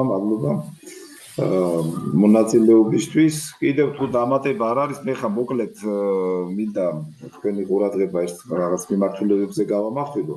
აქტიურად რა მდგომარეობა გვაქვს ჩვენ გვაქვს ყველანაირი ციფრი, სხვათა შორის საქსტატის ეს შემაჯამებელი დოკუმენტები წვდომაშია, ხა რამდენად ის ასახავს ყველაფერს, ეს ცალკე თემა არის, ვერთოთ მეთოდიკის შემუშავების და აღწერის ნიუანსებიც გვექნება ჩვენ დასაფიქრებელი, აი ბატონ ანზორსაც უნდა ვთხოვოთ, რომ მაგაში იქნებ ეს მეთოდიკა, როგორ ავსახოთ რეალობა და არა კალამაზებული ციფრები, აი ამასაც რო დაუკვირდეთ და მე მაგალითისთვის თუ ნახეთ, მოგიყვანეთ შედარება, თქვათ, აღწერისა და ელექტორატის შეფარდება და მოსახლეობისა და ამორჩეველთა რაოდენობის შეფარდება რა. ეს საერთოდ არ კეთდება ეს შეფარდებები, ამიტომ მინდოდა ეს თქვენთვის საფიქრალად მეთქვა. ახლა რაც შეეხება ჩამოთქმულ საკითხებს, რა თქმა უნდა, ჩვენი ამოცანა რა არის, ახლა ჩვენ როგორ ვაკეთებთ? ჩვენ ფაქტიურად ახლა ვადგენთ გარკვეულ პროგრამულ დოკუმენტს, აი ამ პროცესში ვართ, აღწერილობითი ნაწილი, პროგნოზი, მოდელირება, რა სცენარები შეიძლება განვითარდეს და რა არის გასაკეთებელი ყველა მიმართულებით რა უნდა გაკეთდეს და აი ამ რეკომენდაციას ჩვენ გადავწევთ თქვათ იგივე ბატონ ბიძინა ივანიშვილის და გადავწევთ მთავრობას რა. ამას ყველაფერს ღიად გავაკეთებთ, იმიტომ რომ აუცილებელია დაფიქსირდეს საზოგადოების ჩართულობა და აი ამ ადამიანები ვინც იციან, ვისაც გული შეტკივა, იმიტომ რომ შეიძლება გული შეტკივდეს არ იცოდე, მაგრამ გინდოდე რომ ეს გადაწყდეს და მეორე არიან სპეციალისტები, რომლებიც ეს თემები იციან და ამაში ჩვენი წვლილი უნდა შევიტანოთ. ეხლა ჯამში რო გითხრათ, საერთოდ პრაქტიკიდან გამომდინარე, აი თქვათ იგივე, ეხლა რა არის გასაკეთებელზე რო არ გადავიდეთ, ხო? ყველა ეს საკითხები არის, რა თქვენ ბრძანეთ, აი ქალბატონ მარინას მადლობა მინდა უთხრა, რომ აი თავის მოსაზრებებს მოგატყვის და ეს უნდა მოხდეს ამ დოკუმენტში. მაია ცაცანაშვილი პროფესორი ასევე ეხლა ვერ დაესწრო მომწერა, რომ მასაც აქვს წინადადებები გაკეთებული. ქალბატონი უარა იტალიიდან ჩაგვერთო და მასაც აქვს ეს უკვე მომწერა ეხლა რომ უბრალოდ გავიდა და ამ წინადადებებს მოგცემს. და ბატონ ანზორს ეგერ წიგნი აქვს მთლიანად დაწერილი, ესეც ჩვენ უნდა გამოვიყენოთ, აი მთელი ეს შეკრებილი მასალები. და ჯამში ეხლა ჩვენ რო ეს ყველა მომენტები გავითვალისწინოთ, იმდენი პრობლემებია, ეს არის აი რაღაც მულტიდარგობრივი პრობლემაა. რომ ცალკე ვერ განვიხილავთ ჩვენ იქ განათლებაა, იქ თუ საქმე უნდა ჩასახლდეს ადამიანის სკოლაა გასახსნელი, რა უნდა ასწავლონ, როგორ უნდა იცხოვროს, იქ სოფლის მეურნეობა, იქ საკარმიდამო მიწის ნაკვეთები და სახლების შეძენის თემებია, ხო? მერე რითი უნდა დასაქმდნენ, საერთოდ პროგრამაა გაკეთებული თითოეულ დასახლებულ პუნქტში რა რესურსი გვაქვს, როგორც ბუნებრივი, ასევე ადამიანური და რა არის იქ დასამატებელი და რა შეიძლება შეიქმნას. მთელი კომპლექსია, მათ შორის ეკლესიის როლიც. ეხლა ეკლესიის როლი ეს უნდა იყოს არა ოფიციალური, იმიტომ რომ იქ არის ამ თემაში არის იმდენი საკითხი, რომელსაც სახელმწიფო სტრუქტურა ვერ შეასრულებს. გამორიცხულია ეს მე ჩემ პრაქტიკიდან ვიცი, რომ სახელმწიფო სტრუქტურას რო გაეკეთებინა, წალკაში ჩვენ ვერ ჩავასახლებდით ვერავის და წალკა ქართული ვერ გახდებოდა რა, პირდაპირ გეუბნები. ამიტომ არის უამრავი ნიუანსი, იქ მთის ზონა, სასაზღვრო რეგიონები, სტრატეგიული მიმართულებები, აი ყველაფერი არის ერთმანეთთან გადაჯაჭვული, ამიტომ ჩვენ აი ეს თითეული დარგის მიბმა ამ პრობლემის გადაჭრაში უნდა შევძროთ რა. იგივე სოფლის მეურნეობა, ბიზნესის შექმნა და დასაქმების საკითხები და ყველაფერი, მიგრაციის შეჩერება, აი მთელი ეს კომპლექსი არის ბავშვიდან დაწყებული, დასრული, დამთავრებული, რომ ჩვენ აი მოკლევადიანი, როგორც ითქვა, პროგრამები და გრძელვადიანი. მოკლევადიანი რაც შეიძლება სწრაფად გაკეთდეს, გრძელვადიანი რაც შეიძლება ვადაში გაწერილად გაკეთდეს და იმ პროგნოზამდე არ მივიდეთ, რაც ჩვენ გვაქვს ახლა 2050 წლისათვის, როცა ფაქტიურად უკვე თვითაღდგენის საშუალება შეიძლება აღარ გქონდეს. აი ახლა არსებული პროგნოზით 2.5 მილიონამდე დავა და ეს დავა იმ შემთხვევაში როგორ იცით ჩვენ ვიკლებულობ და სხვები შემოდიან ეს პროცესის კიდე რეგულირებას მოითხოვს ანუ გარე შემოდინება სხვადასხვა ცნობისთვის გეტყვით 2014 წლისათვის იყო უცხოეთიდან აქ ჩვენთან მაცხოვრებელი არ აჭარბებდა 40,000 და დღევანდელი მომაცემებით არის 258,000 უცხოელი აი შემოსული. და ძირითადი რაოდენობა მუცხოელებიდან ეს ცალკე თემა არის, ხო, არის რუსები, უკრაინელები და მერე მოდიან ინდუსები. არაბები ყველაზე ნაკლებია და ემირატებიდან საერთოდ არავინ არ ცხოვრობს აქ. ატეხილი რო არის რა. არაბის ეროვნების არის სულ 11,000 ადამიანი. ძირითადად ეს არის ეგვიპტე, ეს არის ერაყი, ეს არის იორდანია და სირიის ნაწილი და მდიდარი ქვეყნებიდან არაბეთიდან არავინ არ ცხოვრობს აქ, იმათი მოქალაქე.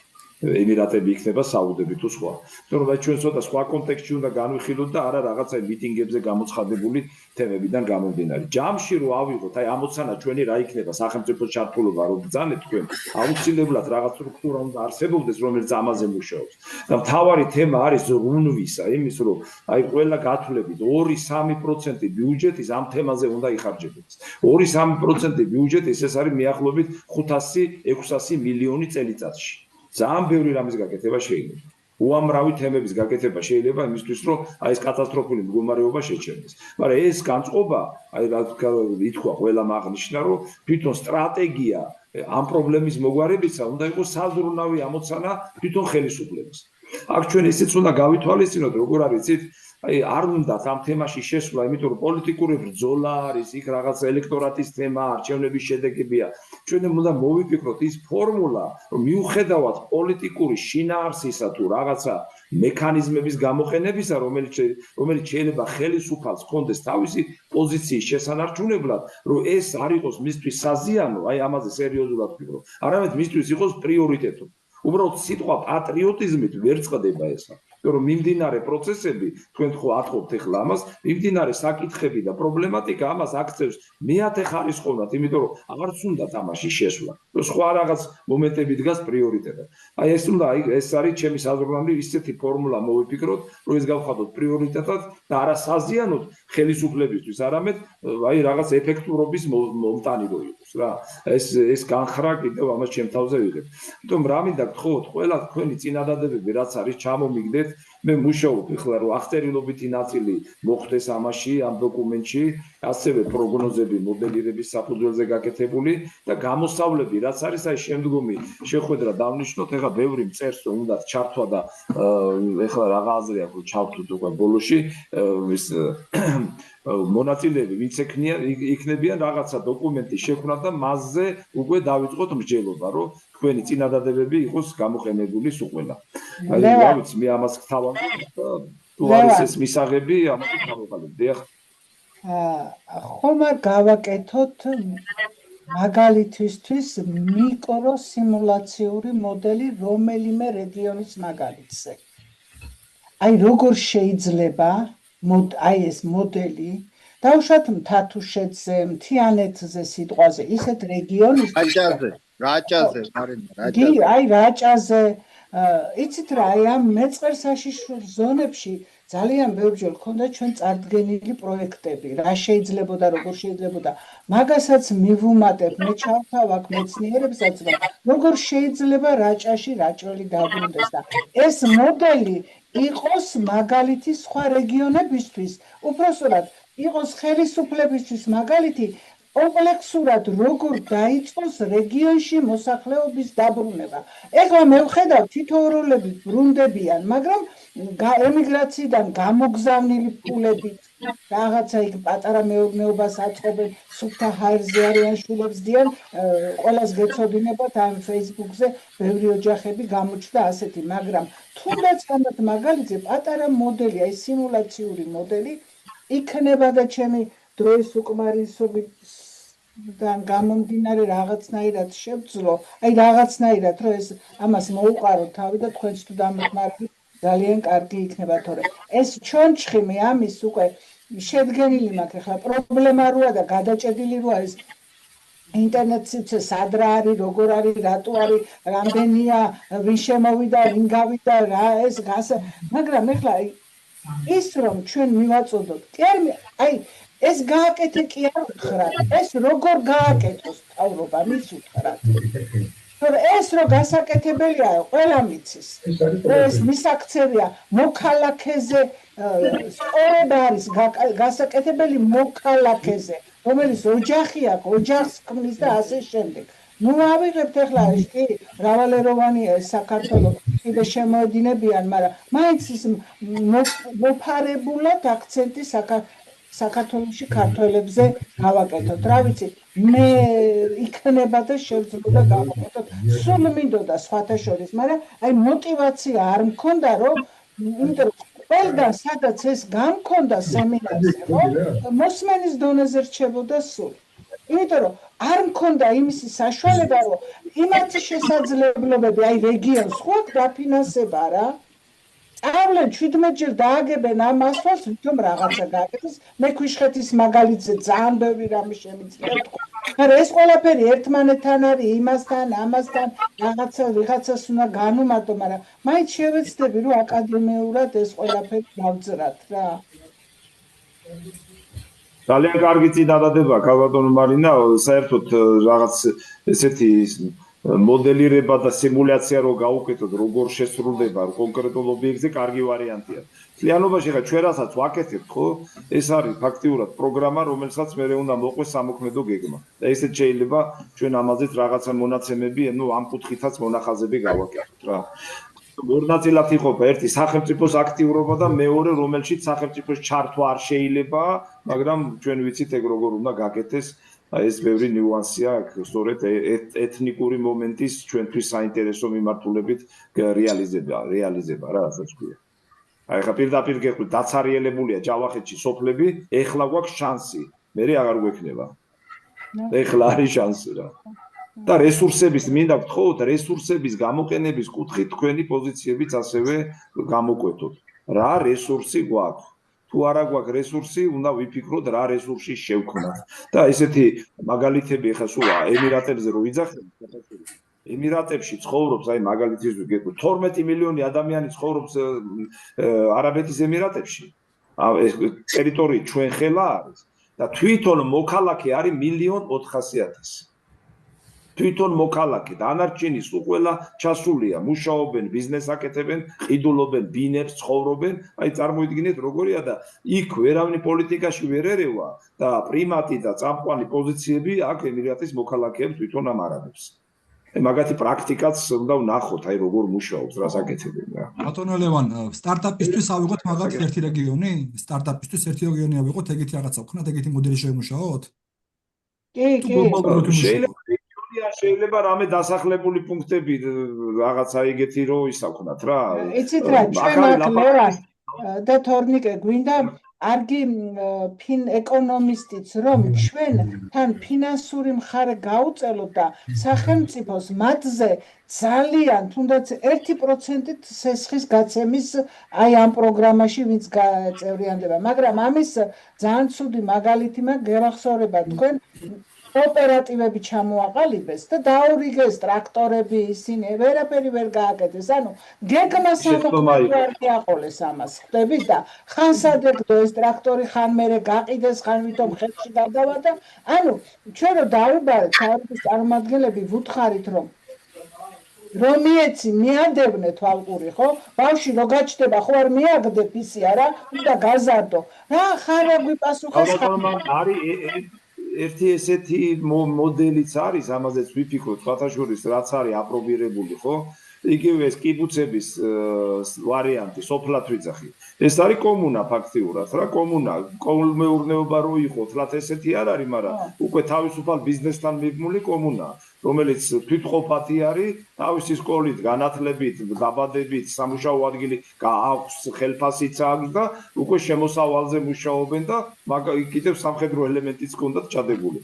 ეგეც შეიძლება ჩვენ ამ კიდევ რა შეიძლება გლეხს მოტივაცია დავაბრუნე, მაგალითად ნავა რა მოხდა სასწაული და ყველაფერი ლამაზად დავხატე, დავაბრუნე, მართლა ესე გავაკეთე. მოტივაცია არ აქვს, მოიყვანა ვაშლი დაულპათ გორში.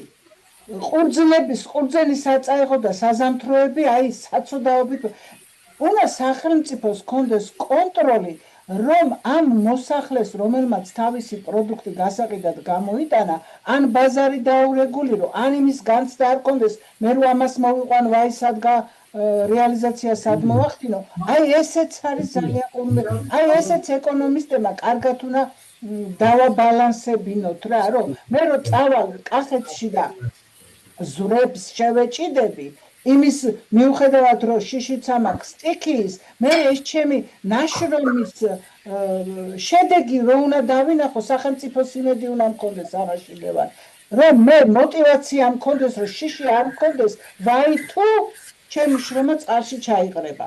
აი ამისი პატარა მოდელიც რა გავაკეთოთ, როგორ გავაკეთოთ, რა ბაზარი გავუხსნათ, ну რა ვიცი, ძალიან ფართო სპექტრით არის აზროვნო ეს ყველაფერი. გადასამუშავებელი.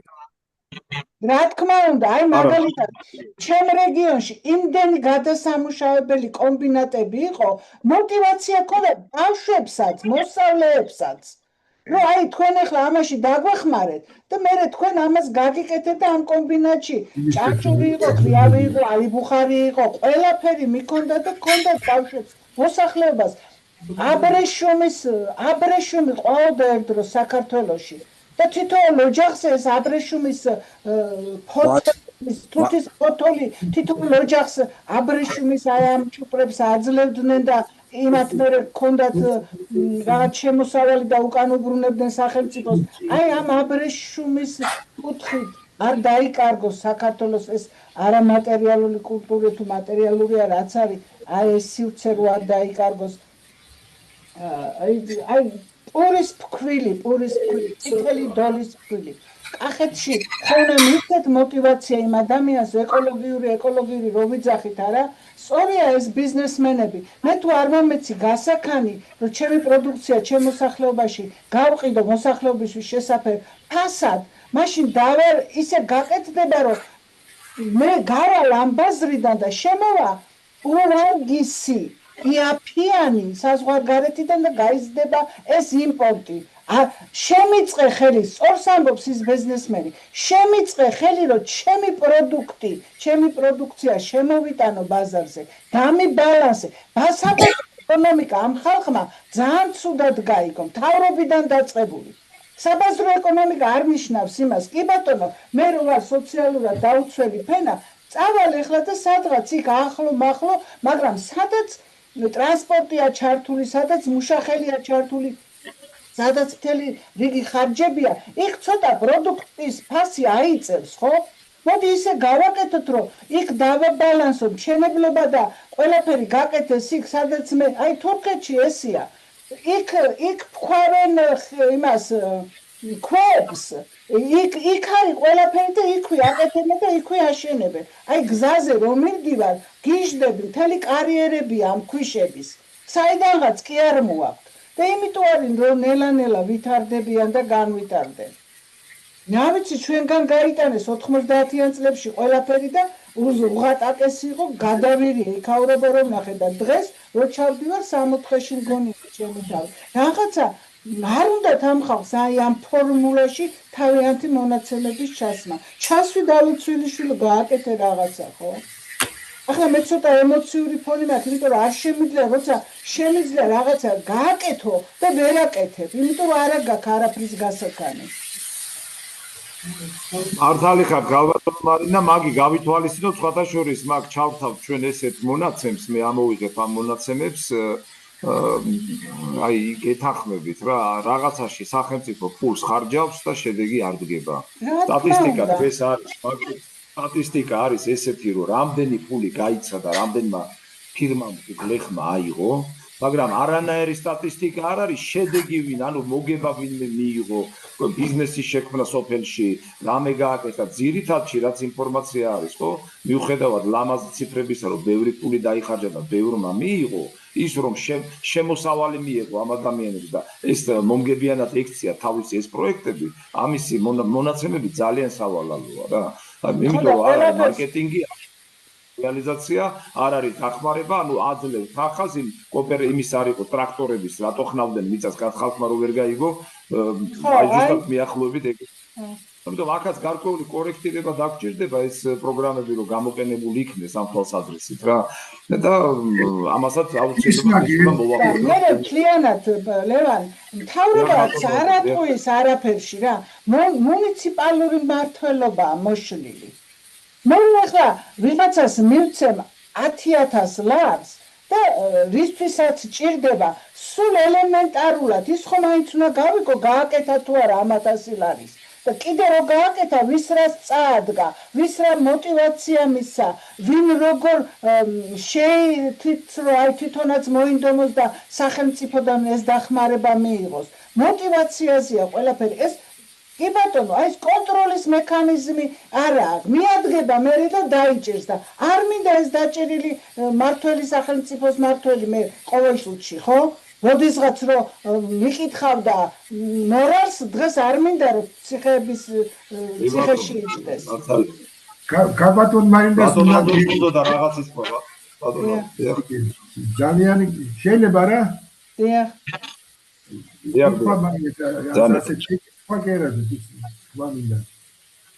ჩვენი ხილი და სხვა სოფლისმენები უკვე გავახუჭე პამიდორი გამწერი თურქულიბაზე აღარ ვარგა ვაში აღარ ვარგა აბსოლუტურად ვიღაცა უნდა უთხრას სოფლისმეურნეობის სამინისტროდან რომ მოერიდოს ამ გლეხება რომ reality გადაგვარება ხდება ჩვენი მხედრიდან ბატონო აზორ მაგის მექანიზმი არ არსებობს ის გლეხი გადის ყიდულობს ჩითილს ან ყიდულობს თესლს, მან არ იცის და ამ დროს არის თურქეთიდან შემოტანილი ჩითილი და თესლი. ეს უნდა მოვაწესრიგოთ მე როგორმე თორე ის ჭორბობი კი არ გაქცეულა სადმე. ჩვენ მაგ ჩვენ ახლა თემას ისე გადავუხდით რომ ყველაფერი ეხლა უკვე ყველა პრობლემას შევეხებით ეს უკვე სახელმწიფო მოწყობაზე მისმენთ ბატონო გურამი პრობლემებია უამრავი არა ბატონო გურამ მე სახელმწიფო რო ვარ და შევთავაზებ ამ განვითარების გეგმას და მინდა რომ გლეხი დაუბრუნდეს თავის სოფელს და გააკეთოს იმას მე კომპლექსურად უნდა შევთავაზო ყველაფერი რომ ის დავაინტერესო გასაგებია ერთ-ერთი мотиваცია დემოგრაფიის შენელების ეგ არის რომ იმან იქ შვილები გააჩინოს იმას მე განათლება მივცე იმას მე შეუწყო ხელი იმას იქ კულტურული განვითარების საშუალებაც ქონდა ცეკვის წრე იქნება თუ რა ვიცი მე სოფელში გავიზარდე და არ მე სოფელს ქალაქისაგან ვარჩევდი რომ იქ ასფალტი იყო და ჩემთან ასფალტი არ იყო თორე აბსოლუტურად ყველა კერა იყო რა ვიცი ვაჟა არ არის ახლა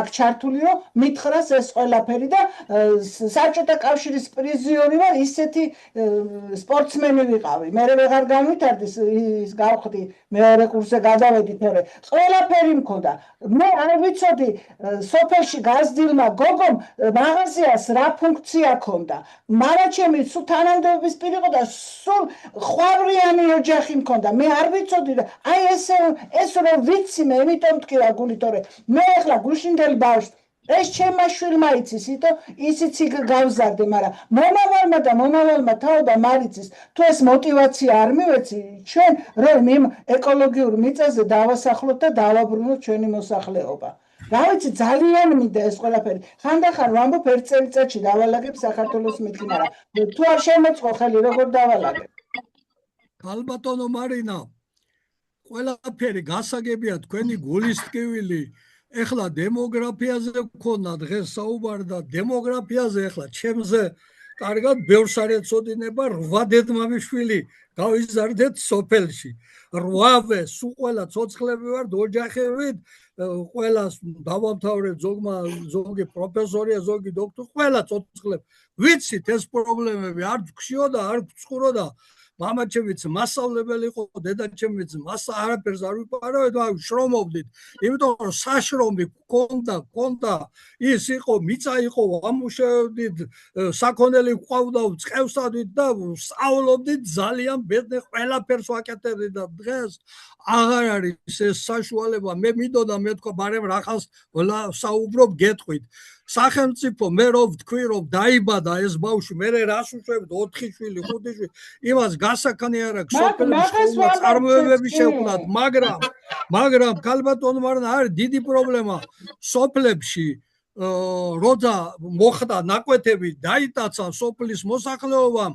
არაფერს არ აკეთებენ იქ და მყიდველს ელოდებიან ეს ნაკვეთები უკან უნდა გამოისყიდოს სახელმწიფო პროგრამაში ჩაუდოთ ეს იმიტომ რომ გექტრებით აქ და არაფერი არ კეთდება გამოისყიდონ უკან და რეზერვში გადაიტანონ რომ გავამრავლეთ ჩვენი დემოგრაფიულ იმას რომ დავდებთ პროექტს იქ რომ დაიბადა ბავშვი წამოიზარდა მიუცეთ ეს მიწა და ასე შემდეგ უამრავი რაღაცა გვაქვს მაგრამ გავწეროთ მივაწოდოთ ბატონ ლევანს მივაწოდოთ ჩვენ ახლა ხო იცით თქვენ ქალბატონო მარანა თქვენზე კარგად ვის მოეხსენება რომ როცა ესე ვიკრიბებით და ვსაუბროთ პირველი 1 საათზე მეტი აღარ არის უკვე პროდუქტიული ჩვენი ნამდვილად არ არის მაგრამ ისე ჯერები ამიტომ დავწეროთ და მივაწოდოთ ბატონ ლევანს რა მე მადლობა მინდა გითხრათ მადლობა ბატონო გურამ კომპლექსურად უნდა მივაწოდოთ ესე გავაკეთოთ ბატონო მარინა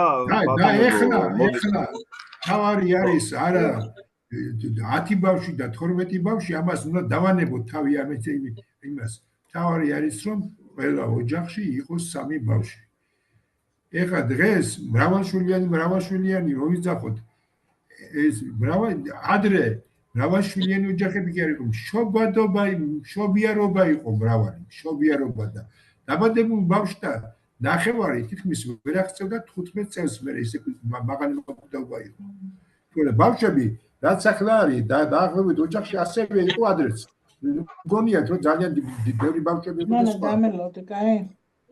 ეხლა ჩვენ 10 ბავშვი, 12 ბავშვი და სხვა ამის სახის თავი უნდა დავალებო.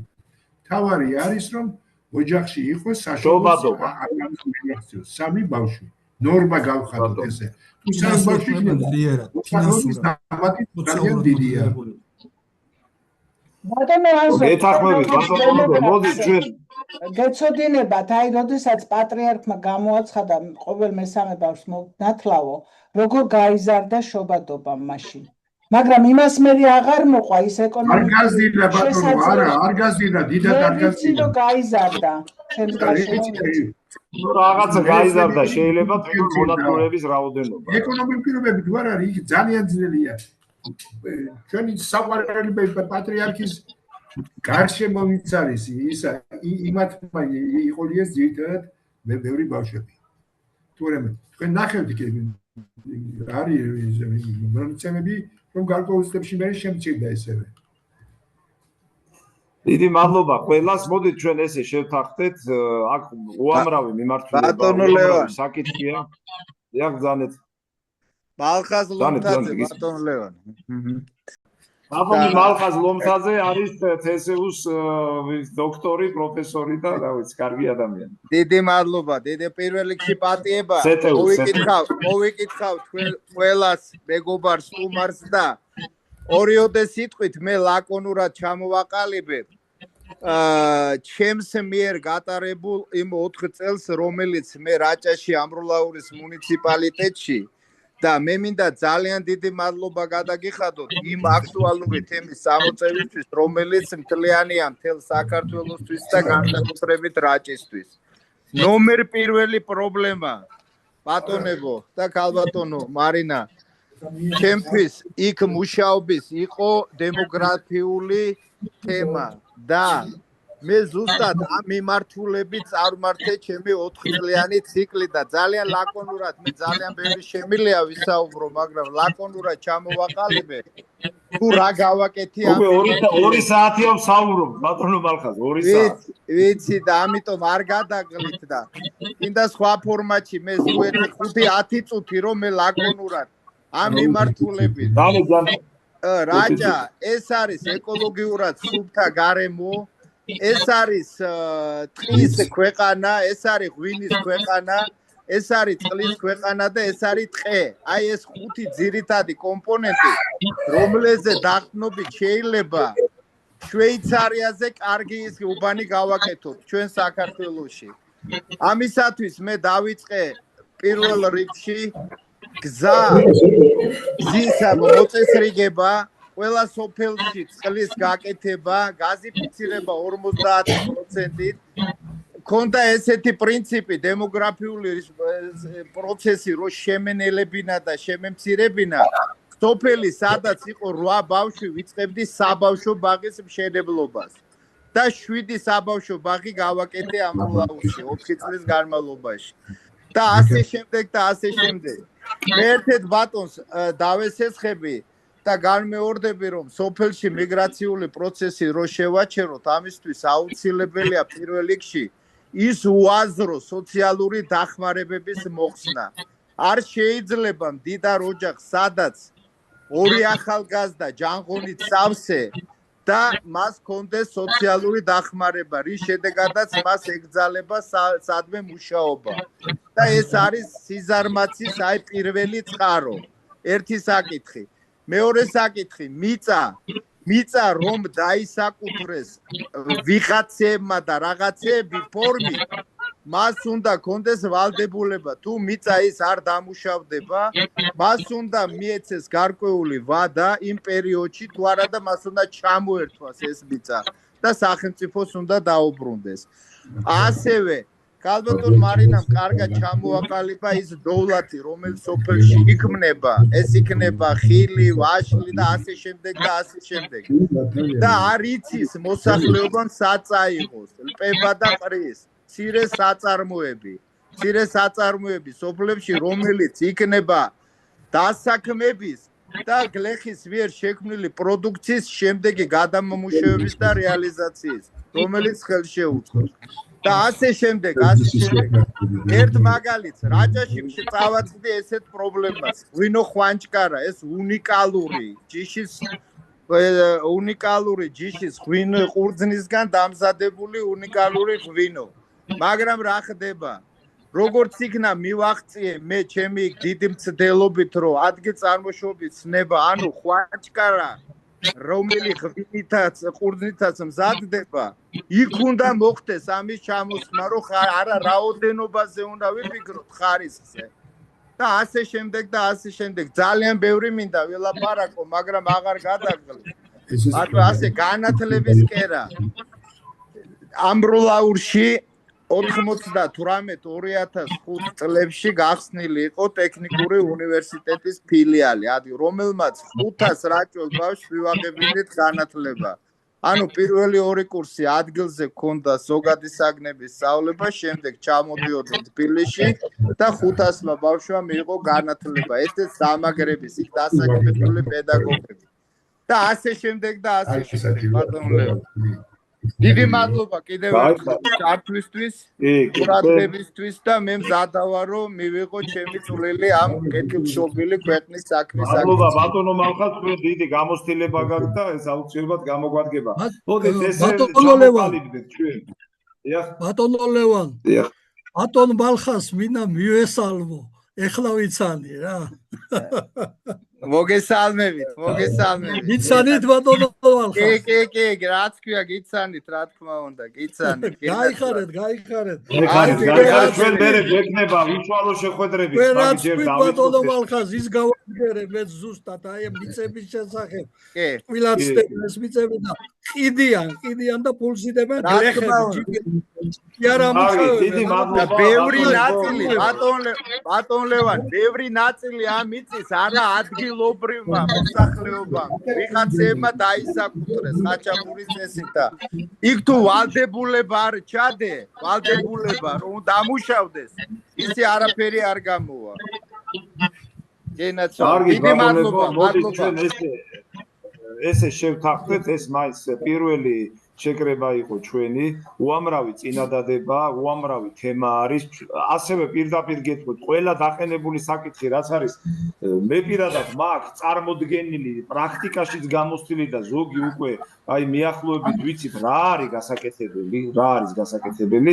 მოდით ჩვენ ეს წინადადებები შევაჯეროთ და რა მინდა გთხოვოთ, იქნებ დავთქვათ შემდგომი შეხვედრა შეიძლება სხვებით შემოგვიერთდეს, თუ გნებავთ დღეის სწორს თუ არის მისაღები ერთი კვირის შემდეგ, თუ არის მისაღები, რომ მანამდე თქვენგან მივიღებ წინადადებებს, ისედაც ჩავინიშნე, გარკვეულ დოკუმენტურ მონახაზს გავაკეთებთ, ჩამოგიგდებთ ამას, მოგასწრით და მერე დავიწყოთ უკვე რამე საკითხი თქვა, ესე შევაჯეროთ და შევავსოთ აი ეს პრობლემატიკა, გასაგები პრობლემატიკა შევავსოთ ყველა იმ საკითხით, რომელიც შეიძლება აი როგორც სამოქმედო გეგმა, პროგრამული სამოქმედო გეგმა იყოს. ანუ მთავარი ამოცანა ის არის, რომ ეს საკითხი გავხადოთ ხელისუფლებისთვის, სახელმწიფოსთვის აქტუალური და მის სიმწვავეზე ყველგან დავაფიქსიროთ ესე იგი ჩვენი პოზიცია. იმიტომ იმდენად მწვავეა, რომ საერთოდ ვის რა თუნდა, ან სამსახური, ან რაღაცა ბიზნესი, თუ აღარ დარჩა ეს ქვეყანა და ხალხი აღარ დავრჩა, რა გვინდა, ხო? ცოტა ესეთი ფრაზების გამოყენება გამჭირდა იმდენად აი ეს გულსათქენი და იმდენად ძალიან მძიმე სიტუაცია არის. თუ თახდებით ამაზე დღეის სწორს იგივე 7 საათზე თუ გაწყობთ, მოდით შევთანხმდეთ და მანამდე კიდე შესაბამისად წავიდეთ. როგორ მიღებულია? ისაგებია, ხო? გამშვიდობებით მაშინ დიდი მადლობა. ბატონო აზდორ, თქვენ უჭერთ ხართ ერთი კვირის სწორზე 4 შაბათს, შემდეგ 4 შაბათს, აი როდის არის ბატონო ლევან, იქნება შემდეგ 4 შაბათს ამ ციგნებს მე თქვენ შეგეხმიანებით და გინახულებით ბატონო ანდრო შეგეხმიანებით. შემდეგი 4 შაბათი არის 18 რიცხვისთვის, როგორ უყურებთ? მიღებულია. კარგი, მაშინ შევთანხმდეთ, მე კონტაქტზე ვარ, ჩემი კონტაქტები გაქვთ, პირადისა გაქვთ იმაში, ტელეფონსაც თუ გნებავთ, მოგცემთ WhatsApp-ით დავილაპარაკოთ კონტაქტზე ვიყოთ, თქვენი წინადადებები რაც არის კიდევ დამატებით მომაწოდეთ, აი ქალბატონმა მარინამ მითხრა მოგაწვდიო, წვებმაც მომაწოდეთ, ქალბატონი ლუარა რო იყო იტალიიდან, მან მომაწოდა უკვე თავისი წინადადებები და აი რაღაც ესეთი კონცეპტუალური მონახაზი გავაკეთოთ, რა დოკუმენტს ვქნით, ამაზე ვიმჟელოთ და მე ვფიქრობ, რომ გარკვეულ პერიოდში ჩვენ კარგი საფუძველი გვექნება, რომ უკვე ღია საზოგადოებასთან წავდგეთ და ვთქვათ, რომ ჩვენი რეკომენდაცია კონკრეტული წინადადება არის მომზადებული, რა რეფორმა უნდა გაატაროს სახელმწიფომ, რა უნდა გაკეთდეს სხვადასხვა მიმართულებით თავისი შემადგენელი პრობლემებიდან გამომდინარე, რომ ეს საკითხი გადაწყვეტის ფაზაში შევიდეს და ასევე რა არის გასაკეთებელი ის, რომელიც აი ესე ღიად სათქმელიც არ არის, იმიტომ რომ ესეთი სეგმენტიც ამ მიმართულებაში არის ჩვენი ეროვნული ინტერესებიდან გამომდინარე. უღრმესი მადლობა მინდა გითხრათ გემშვიდობებით და ეს Zoom-ის პრაქტიკა გავაუმჯობესოთ, იმიტომ რომ აქ არის საშუალებები, რომ განვიხილოთ ბევრი რაღაცა.